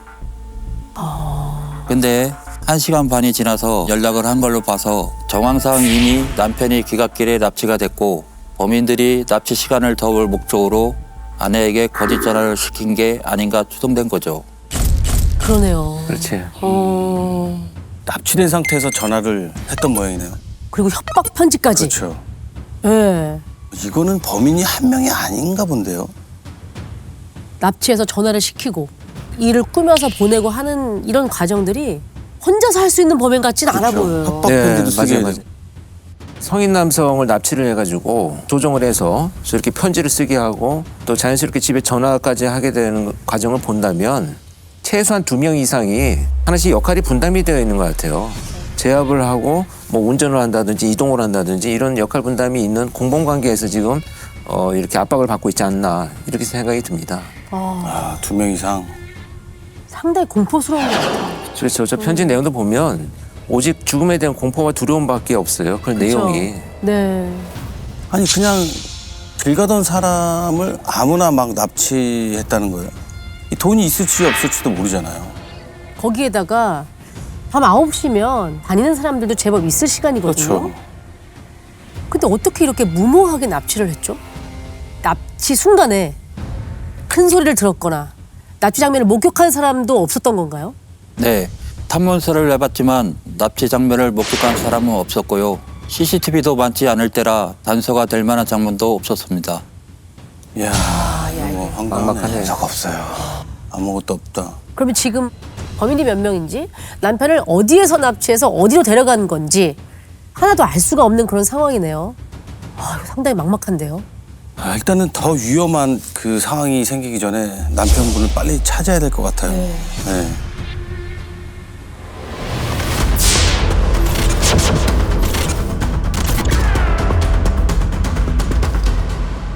지금부터 이 납치된 남성을 이 씨라고 부르도록 하겠습니다. 이 씨는요, 대학교의 격리부장으로 확인이 됩니다. 형사님들은 격리부장 납치 사건에 총력을 다해서 수사하기 시작하는데요. 그 수사를 하던 중에 한 가지 이상한 점이 발견됐다고 합니다. 이상한 점? 그게 뭔데요? 이 씨 차가 감쪽같이 사라진 겁니다. 회식한 동료들 얘기로 이 씨가 전날 2차 회식 장소 근처에 차를 주차했었는데 헤어질 때 주차된 차 쪽으로 간 걸 봤다는 겁니다. 그래서 저희도 가봤는데 차가 없었고 아파트 주차장을 다 뒤져봤는데도 이 씨 차가 안 보이는 겁니다. 이동이 됐구나. 그럼 이 씨가 차에 탈 때 공격한 건가? 아니면 이 씨 차에 이 씨를 태워서 납치를? 차까지 없어진 거 보니까 그렇죠? 그렇게 보였습니다. 당시 남편의 차가 고급 수용차라 돈을 노린 납치 강도라면 더 큰 가능성이 있겠더라고요. 고급 승용차였어요. 그러면 일단 남편 차가 어디로 갔는지 추적해보면 단서가 좀 나오지 않을까요? 맞습니다. 그런데 안타깝게도 이 씨 차가 주차되었던 곳에도 CCTV는 없었습니다. 중요한 장소에는 꼭 CCTV가 없더라고. 그래서 차량 동선 추적이 너무 어려웠고요. 이 번호판 수배도 내렸지만요. 더 이상 차가 움직이질 않는지 연락이 오는 곳도 없다고 합니다. 그렇게 형사님들이 이곳저곳 발로 뛰면서 수사를 하는 동안 어느덧 이틀이 지나 11월 21일이 됩니다. 그 날짜가 왔네요. 그렇죠. 이틀 뒤 약속한 11월 21일 4시. 4시. 근데 범인이 여기로 올까요? 근데 그래도 남편의 차도 사라졌고 움직임도 없고 지금 상황에서는 청첩장 편지에 적혀있던 이곳으로 나가는 것밖에는 방법이 없었을 것 같거든요. 맞습니다. 일단 편지에 시키는 대로 범인이든 관련 인물을 유인하기로 했고요. 형사들이 숨어 지켜보다가 수상한 인물이 있으면 덮치기로 한 겁니다. 위험한 상황을 대비하여 당시 천안경찰서에 있는 모든 형사들이 동원됐고요. 모든 경찰들이 도주로까지 전부 다 야, 차단해. 이거는 진짜 영화에서 보던 상황이네요. 네. 근데 과연 범인들이 나올까요? 그러니까요. 11월 21일 오후 4시경 이 씨의 아내와 아들이 돈가방을 챙겨서 아들 차로 먼저 약속 장소로 출발합니다.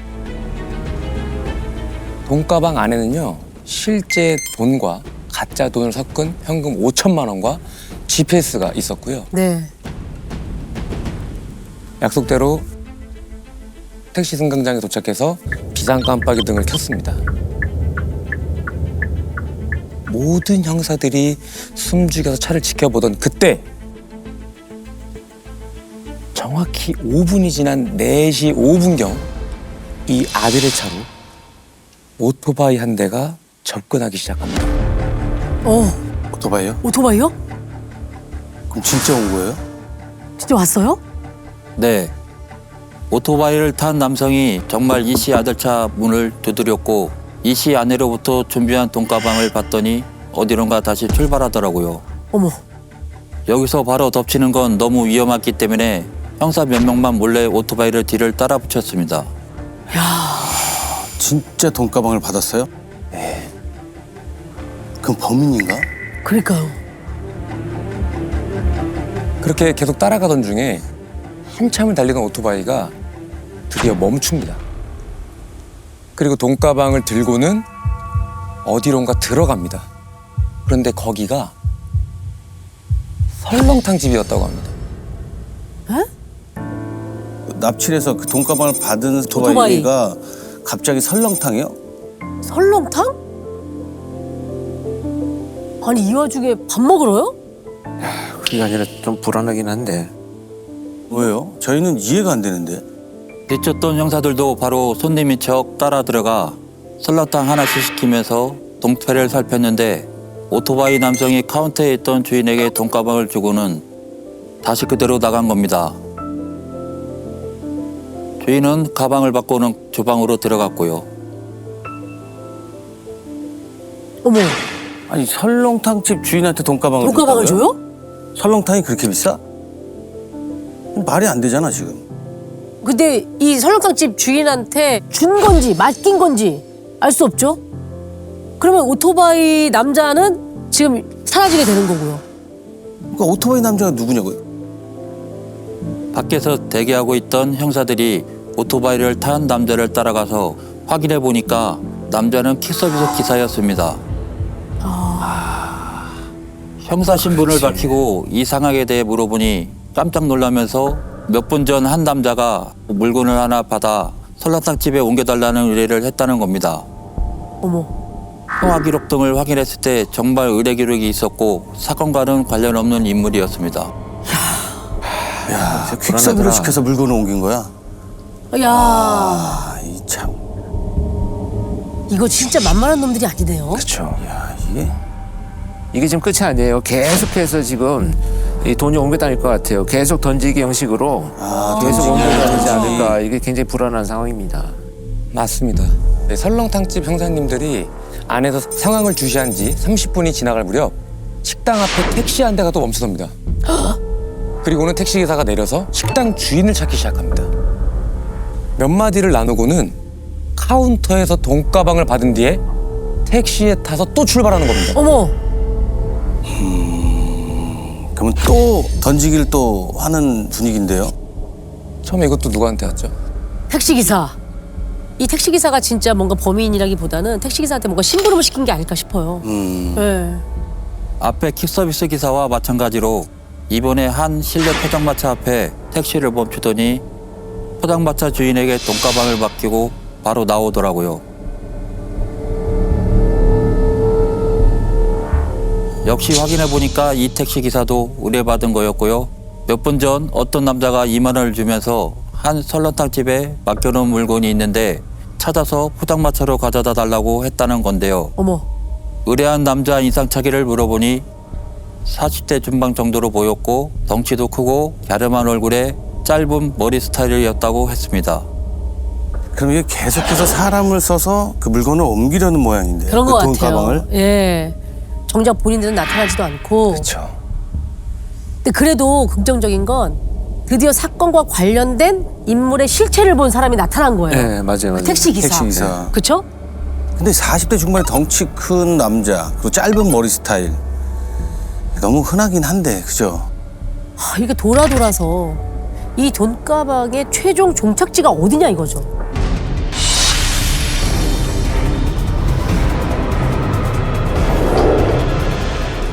그렇다면 포장마차까지 갔어요. 포장마차에 또 누가 돈가방을 가지러 왔나요? 형사님들은 이번에 포장마차에서 손님으로 또 위장해서 다시 상황을 지켜봅니다. 그렇게 돈가방을 따라 움직인 지 2시간이 훌쩍 지난 오후 6시 40분경.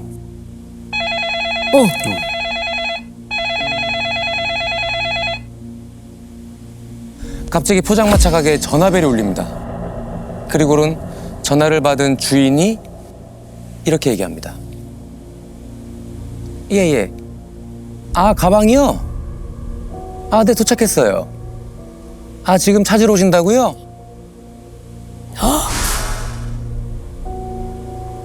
아, 예, 알겠습니다. 여기가 야. 마지막인가? 이번에는 사람을 보낼 게 아니라 진짜 찾으러 올 모양이네요. 지금 전화 통화하는 이 뉘앙스는 잘 아는 관계는 아닌 것 같은데. 이름을 부르거나. 찾아가세요. 그것도 아니니까. 네. 그럼 직접 찾으러 온다는 거 아니에요, 지금? 그러게요. 찾으러 왔나요? 저희도 왠지 이건 범인의 전화 같더라고요. 꼭 오겠구나 싶어서 밖에 있는 형사들에게도 상황을 알리고 기다렸는데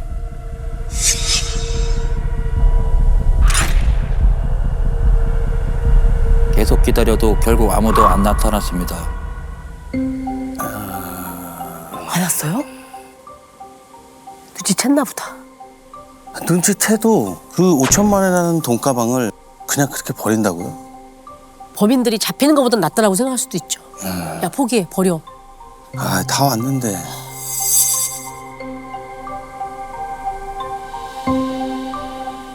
저희도 이유를 모르겠더라고요. 다 잡았다고 생각했는데 갑자기 이렇게 나오니까 정말 허탈했습니다. 야, 이거는 환장을 미칠 노릇이죠. 네, 진짜 답답하네요.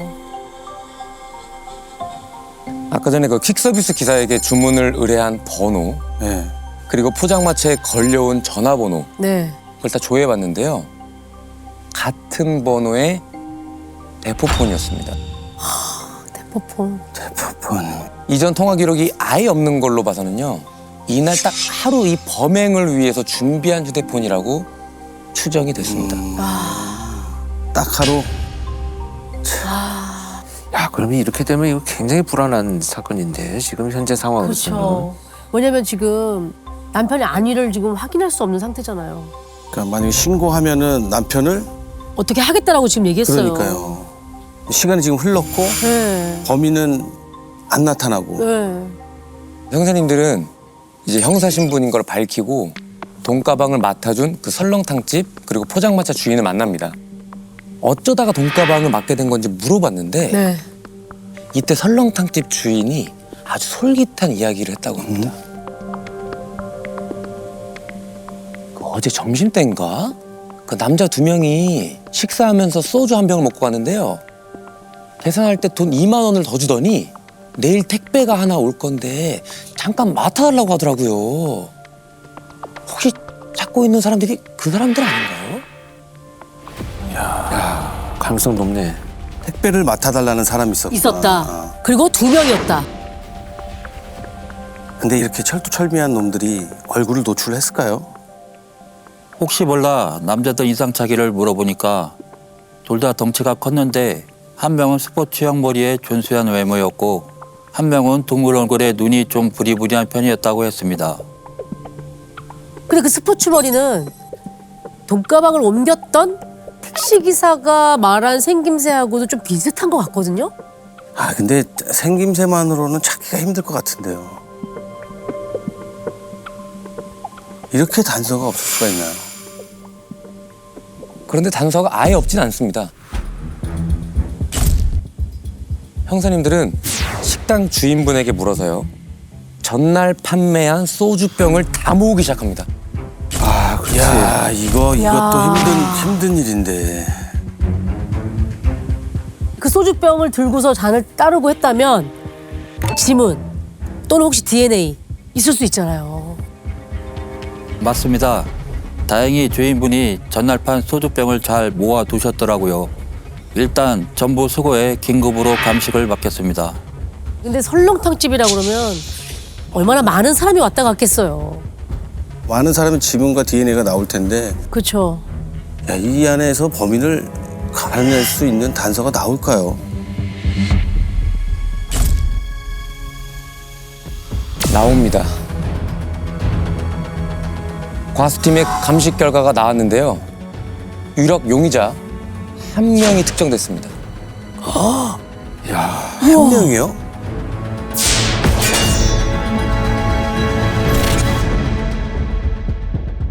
그게 누군데요? 소주병에서 나온 지문에서 유일하게 전과가 있는 사람이 딱 한 명 나왔는데요. 40대 중반의 전과 5번의 남성이었습니다. 고등학교 때 패싸움을 하다 학생 한 명이 사망하면서 상해치사에 연루된 적도 있었고 특수절도 상해동으로 징역을 살고 나왔더라고요. 그래서 사진을 보니까 이 사람이 범인이 맞을 것 같았습니다. 아, 사진을 봤구나. 그렇죠. 전과자면 사진이 있죠. 인적사진 나오니까. 네. 근데 그 사진이 그 설렁탕집 주인이 말한 생김새랑 비슷했나요? 네, 짧은 스포츠 머리에 가름한 얼굴이 왠지 두 남자 중 하나인 것 같았는데 설렁탕집 주인분을 찾아가 보여주니까 그때 찾아온 남자가 맞다고 했습니다.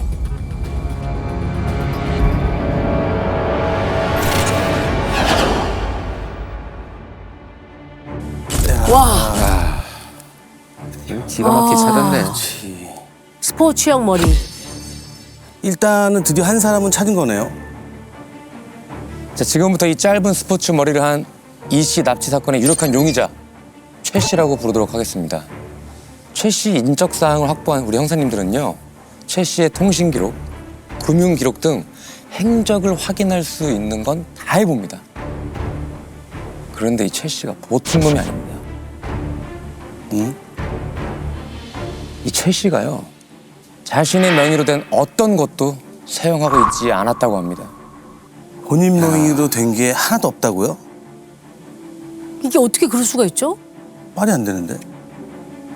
집, 차, 휴대폰 등 행적을 알 수 있을 만한 것들은 아무것도 나오진 않았는데 다행히 딱 하나 남아있는 흔적이 실마리가 돼서 공범의 존재를 특정할 수 있었습니다. 살롱타주에 같이 밥 먹었던 나머지 한 명 말하는 거잖아요. 눈이 부리부리했다라고 맞아, 했던 맞아. 그 사람? 최 씨가 반년 전쯤 교통위반으로 범칙금을 낸 적이 있었는데 알고 보니 본인 차가 아니라 당시 만난 여자친구 차였던 겁니다. 이미 헤어진 상태였고요. 최근엔 연락한 적이 없어 어디 있는지 모른다고 했고 알만한 친구 한 명을 알려준 겁니다.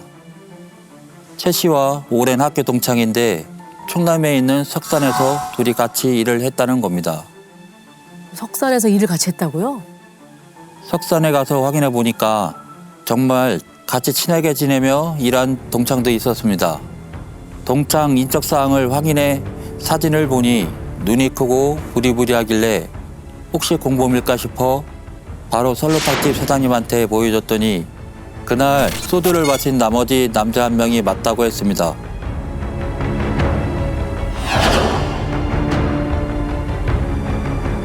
야, 둘 다 확인됐구나. 범칙금 하나로 공범까지 확인이 다 된 거네요. 그렇죠. 지금부터 공범인 이 남성을 손 씨라고 부르도록 하겠습니다. 그런데 말이죠. 손 씨까지 범인으로 특정이 되고 천안경찰서에는 아주 삼엄한 긴장감이 흐르기 시작합니다. 아주 중요하게 확인해야 할 게 하나 있었기 때문입니다. 중요하게 확인할 확인할 거? 무엇? 이게 뭔데요? 뭘까요? 이 시기에 천안 일대 강력 사건이 이상하리만큼 많이 터졌습니다. 하루가 멀다 하고 살인 사건이 터져서 매일매일이 비상이었거든요. 근데 그중에 범인이 잡히지 않은 미제 사건 몇 개가 범행 방식이 비슷해 범인이 같은 연쇄 범죄로 추정되고 있었는데 이번 이씨 사건도 그 사건들과 비슷한 부분이 있던 겁니다. 이게 무슨 말이야? 그럼 이제 최 씨랑 손 씨가 지금 연쇄 범죄자들일 가능성이 있다는 거잖아요. 그렇죠. 이전 미제 사건들이 어떤 사건이었는데요? 고급 승용 차주들을 노리고 금품을 뜯어낸 사건이었는데요.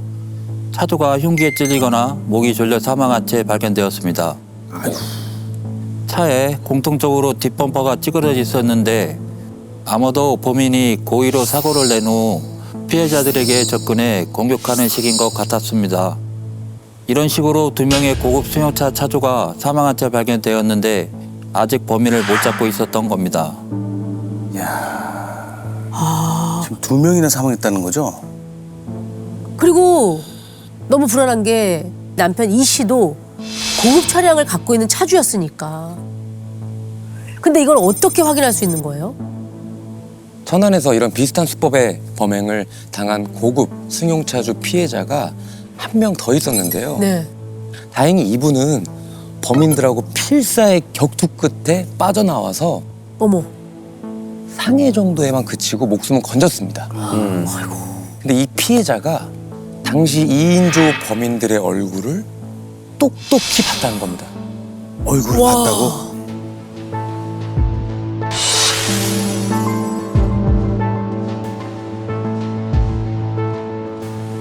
확인이 됐나요?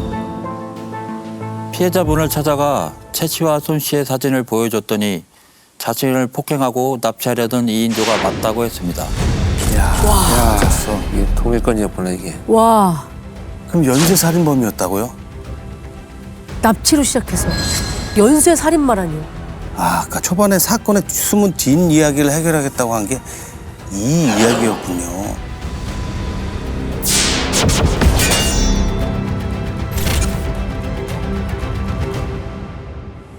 그럼 너무 불안한데 지금 납치되어 있는 이 씨도 목숨이 무사하지 않을 가능성이 높아진다는 얘기 아닌가요? 손 씨까지 특정했을 때 이미 시간이 한 3주 정도 흐른 시점이었는데 이 씨는 돌아오지 않았거든요. 아마도 뭔가 일을 당했을 가능성이 컸습니다. 야, 지금 사람을 몇 명을 죽이고 다니는 거야, 이게 도대체? 이거 진짜 가만히 뒀다가는 더 큰 범죄를 저지를 수도 있을 것 같거든요. 이 사실을 확인한 후에 형사님들은 최 씨와 손 씨 추적에 열을 더 올리기 시작합니다. 그런데 갑자기 생각지도 못한 상황이 전개되면서 수사가 급물살을 타기 시작합니다. 생각지도 못한 상황이다. 이게 뭔데요? 아무래도 본인들 신원까지 특정되고 형사들이 혈안이 돼서 찾으러 다니니까 둘 사이에도 균열이 일어나기 시작한 것 같더라고요. 갑자기 손 씨가 자신의 친형을 통해 최 씨가 어디 있는지 형사들에게 위치를 알려준 겁니다. 범죄자들 사이의 우정이라는 거는 진짜 얄팍하잖아요. 없어요. 없다고 네. 봐야 되겠죠. 아니 근데 최 씨가 잡히면 자기도 발각될 수 있잖아요. 제가 볼 때는 상대방 공범의 위치나 수사할 단서를 던져주면서 자기가 도주할 시간을 확보하는 거예요. 그 도주 시간 얼마나 늘어난다고. 아이, 얄팍한 거죠. 그래서 최 씨는 어디 있답니까? 도봉구 모 병원에 입원 중이라고 했는데 확인해 보니까 정말이었고 최 씨가 당시 지내고 있는 은시처까지 알려줬습니다. 아이고. 다 알려준 근데 천안에서 범죄를 저지르고 도봉구로 갔었어요?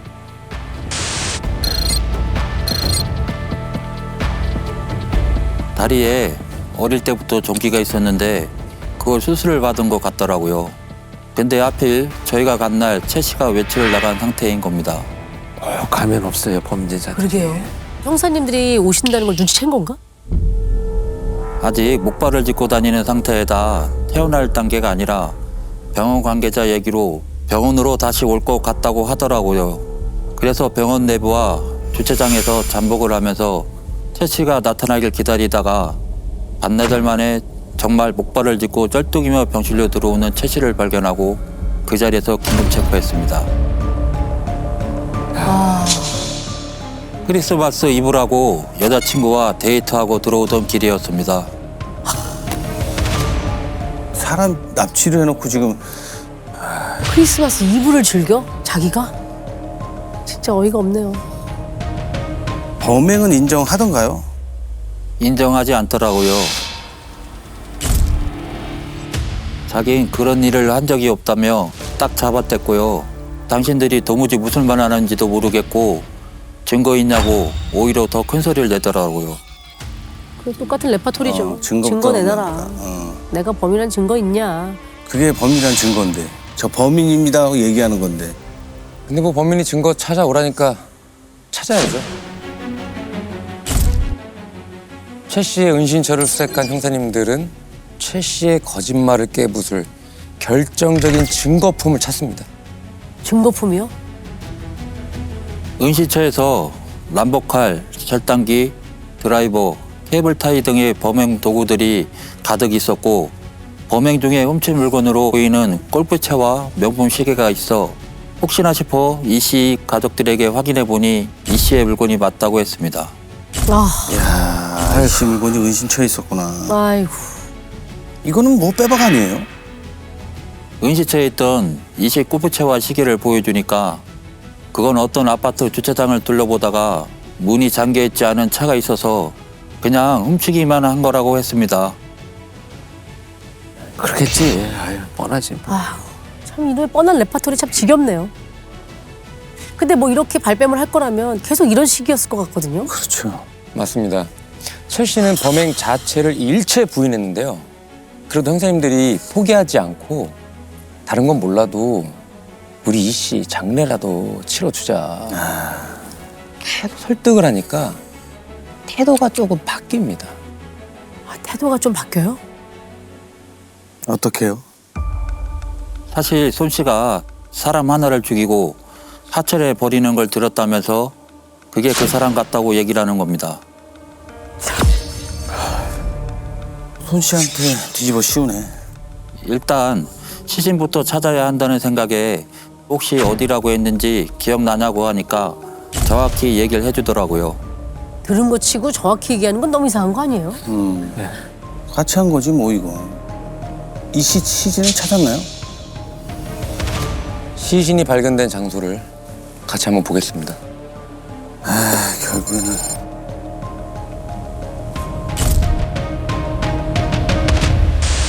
아이고. 한겨울에. 어우. 수로 아닌가요? 아. 저 안에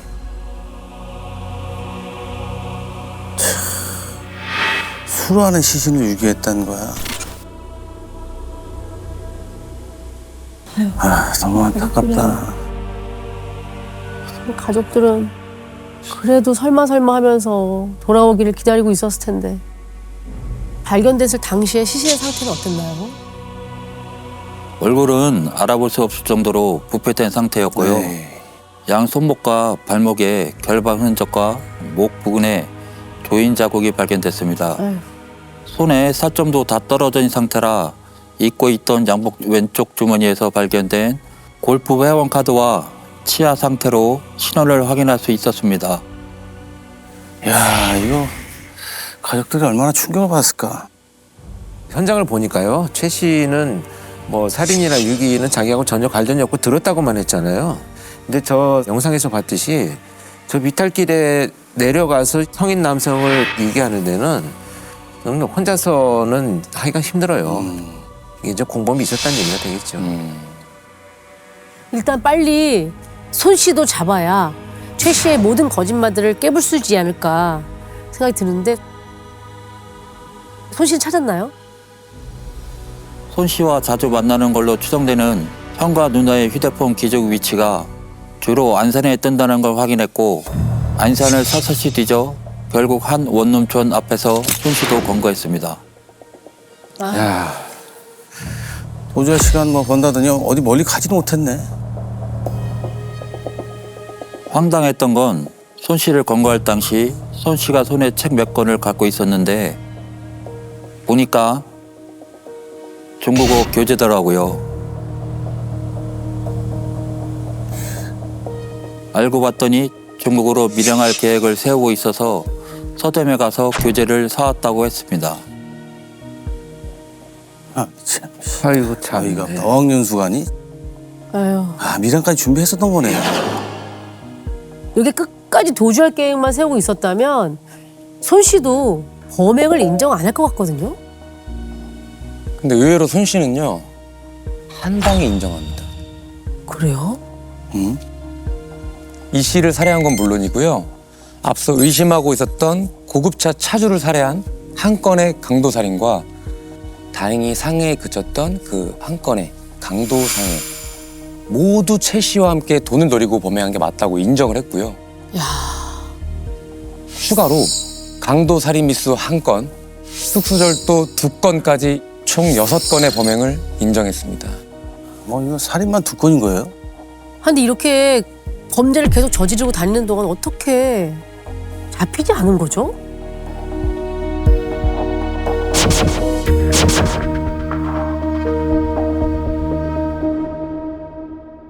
최종 10억을 모을 목표로 시작을 했다고 하더라고요. 돈 있어 보이는 비싼 고급차 차주들을 범행 대상으로 지정했다고 했고요. 그래서 이 씨도 납치를 한 거였는데 생각보다 가진 돈이 얼마 없어서 그냥 죽이려고 했답니다. 그런데 이 씨가 아내한테 얘기하면 5천만 원까지 만들 수 있다고 해 조수석 서랍에 있던 첩첩장을 꺼내 협박 편지를 쓰게 했다고 했습니다. 아유. 편지를 쓰고 몇 시간 후 최 씨가 이 씨의 목을 졸라 살해했다고 했고요. 피해자들을 직접 살해한 건 다 최 씨라고 했습니다.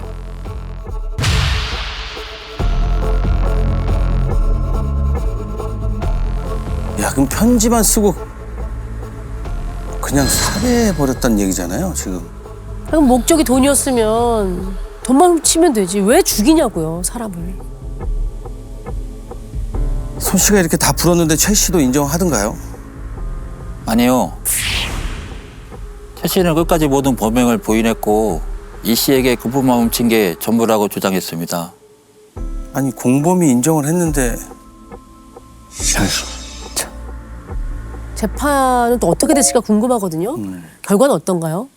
일단 1심 재판부는요.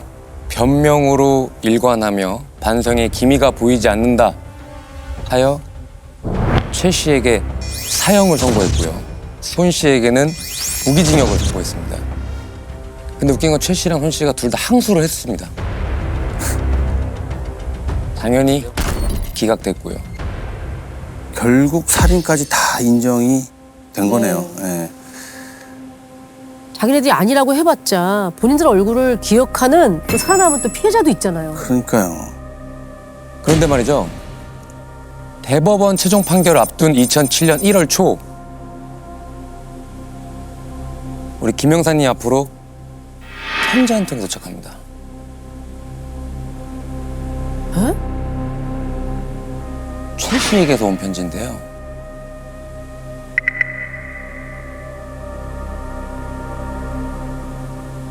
동생, 내가 참 죄 많은 사람입니다. 더 이상 숨길 게 뭐 있겠습니까? 제가 다 잘못했습니다. 이제 솔직하게 다 털어놓고 싶습니다. 긴히 할 얘기가 있으니 교도소로 면회 한번 와주세요. 그때 모든 사실을 다 얘기하겠습니다. 왜 갑자기 뭘 더 뭘 더 털어놓겠다는 거예요? 털어놔? 뭘? 검찰에 송치하는 날 최 씨가 저한테 할 말이 있다며 잠깐 얘기를 했는데 자기는 끝까지 무죄를 주장할 거지만 그게 잘 안 되면 저를 찾겠다는 말을 했거든요. 그러더니 이렇게 편지를 보낸 겁니다. 또 형사님 입장에서는 뭐 이제라도 자백을 하려는 건가 싶어서 형사님은 편지를 받은 다음 날 바로 최 씨를 찾아갑니다. 그리고 이날부터 아주 충격적인 이야기를 듣습니다. 이거 더 충격적이라고요? 처음부터 쉽게 입을 여지 않아서 며칠간 찾아갔더니 사흘째 되던 날에 자기가 이 씨를 살해한 게 맞다고 인정했고요. 그리고 며칠 뒤엔 자기가 사람을 7명을 더 살해했다는 얘기를 하는 겁니다. 7명을 더 죽였다고요? 7명이요? 그 외에 미수에 그친 범행도 있다고 했고요. 헛소리 하는 거 아니야? 괜히 그 어디 가서 이제 막 수사하게 만들고. 그쵸. 어차피 사형받았으니까 어차피 자기는 사형이니까 그냥 무용담을 늘어놓듯이 막 지어서 얘기하는 거 뭐 아니에요? 형사님을 괴롭힐 목적이든 그렇지. 뭐든 그쵸. 근데 들으면 들을수록 그냥 하는 말은 아닌 것 같았습니다. 언제 무슨 일이 있었고 누구랑 어떻게 죽였는지 굉장히 구체적으로 얘기를 했는데 실제 사건이 있었는지 찾아보면 정말로 있는 겁니다. 이 중 몇 가지는 손 씨도 함께 했다고 얘기했고요. 40일간 매일같이 찾아가 자백과 진술을 받았습니다. 한 달 반을 40일간? 매일 찾아가서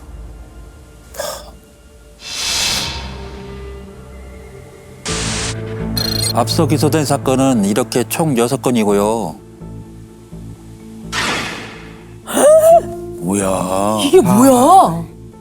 서울에서도 있었네요. 예. 이야, 이거 뭐냐? 고령, 당진, 천안, 남양주, 하남, 서울, 광주, 순천 등 최 씨가 추가로 자백한 범행이 12건이었습니다. 와 뭐야. 이게 지금 최 씨가 했다는 거예요? 총 합해서 18건입니다. 살인이 9건이야. 야, 이렇게 하고 다녔는데 안 잡힌 게 너무 기가 막히다, 이게. 아니면 그럼 여기 있는 이 피해자들도 다 고급차를 타고 다니던 사람들이었을까요? 대부분 공통적으로 돈이 좀 있어 보이거나 어디서 돈을 좀 벌었다는 소문이 있는 사람들을 타겟으로 며칠씩 미행하다가 범행한 겁니다. 집으로 침입해 금품을 훔치고 살해한 경우도 있었는데 어떨 땐 가스검 침원, 또 어떤 경우엔 방송국 촬영팀처럼 위장한 적도 있었다고 합니다. 이렇게 훔친 돈이 다 합쳐 3천만 원 정도 된다고 했습니다. 너네 미친들이네, 이거. 아, 돈 때문에 이렇게 사람을 죽여요? 이 범행을 손 씨도 다 같이 했다는 거예요? 추가로 공범이 2명이 더 있었는데 한 명은 최 씨의 친형이었고 한 명은 손 씨 친구였습니다. 최 씨를 필두로 어떨 땐 2인조, 어떨 땐 3인조로 범행을 했더라고요. 신용이요? 지금 너무 많은 인물이 막 쏟아지죠. 예. 아니 근데 대법원 판결 앞두고 왜 이렇게 갑자기 자백을 하는 거죠? 이거 본인한테 도움이 될 것 같진 않은데. 아니면 그냥 사형까지 받은 마당에 그냥 다 털어놓고 속죄하는 마음으로? 네, 다 내려놓고 그냥 남은 범행도 자백한 건가? 저도 처음엔 그런 생각인 줄 알고 그래도 잘했다고 토닥여줬는데 대화를 하면 할수록 검은 속내가 따로 있는 것 같았습니다. 본인과 손 씨의 형량이 다른 것에 항상 번개했는데 손 씨의 형량을 더 가중시킬 목적으로 자신들의 여지를 계속 말하는 느낌이었습니다. 이야, 자기는 사형인데 왜 무기징역이냐. 끝까지 악하고 나쁜 마음으로. 자기 여지까지 다 이제 말하면서 저는 더 불안한 게 아까 형사님한테 3탄이 있다고 그랬잖아요. 첫 재판이 1탄, 그럼 교도소가 2탄, 그리고 뭐가 또 있다는 얘긴데 그러면? 교도소 면담이 끝나는 날 저한테 또 그러더라고요. 이게 다 잘 해결되면 3탄이 있다면서 꼭 찾아오라고 했는데 그 얘기는 이제 못 듣게 됐죠. 뭐지? 왜 못 듣게 왜 돼요? 어떻게 돼요? 보름 후에 교도소에서 연락이 왔는데 책 씨가 목을 매달았다고 하더라고요. 아이고. 대학교 격리부장 등 2명을 살해한 혐의로 1, 2심에서 사형 선고를 받은 씨가 자살을 기도한 것으로 보인다고 밝혔습니다. 죗값을 잘 치렀어야지 자기가. 교도관이 최 씨를 발견하자마자 병원으로 이송했는데 일주일 뒤에 내사 판정을 받았고요. 죽는다고 얘기되냐? 다른 죽은 사람들은 어떡하냐고. 이 결말이 너무나도 찜찜하고 끔찍하네요 진짜. 나머지 공범들도 죄값 받았겠죠? 재판 결과 어떻게 됐나요? 손 씨는 그대로 무기징역이고요. 그 최 씨의 형 또한 무기징역입니다. 그리고 손 씨의 친구는 징역 7년을 받았습니다.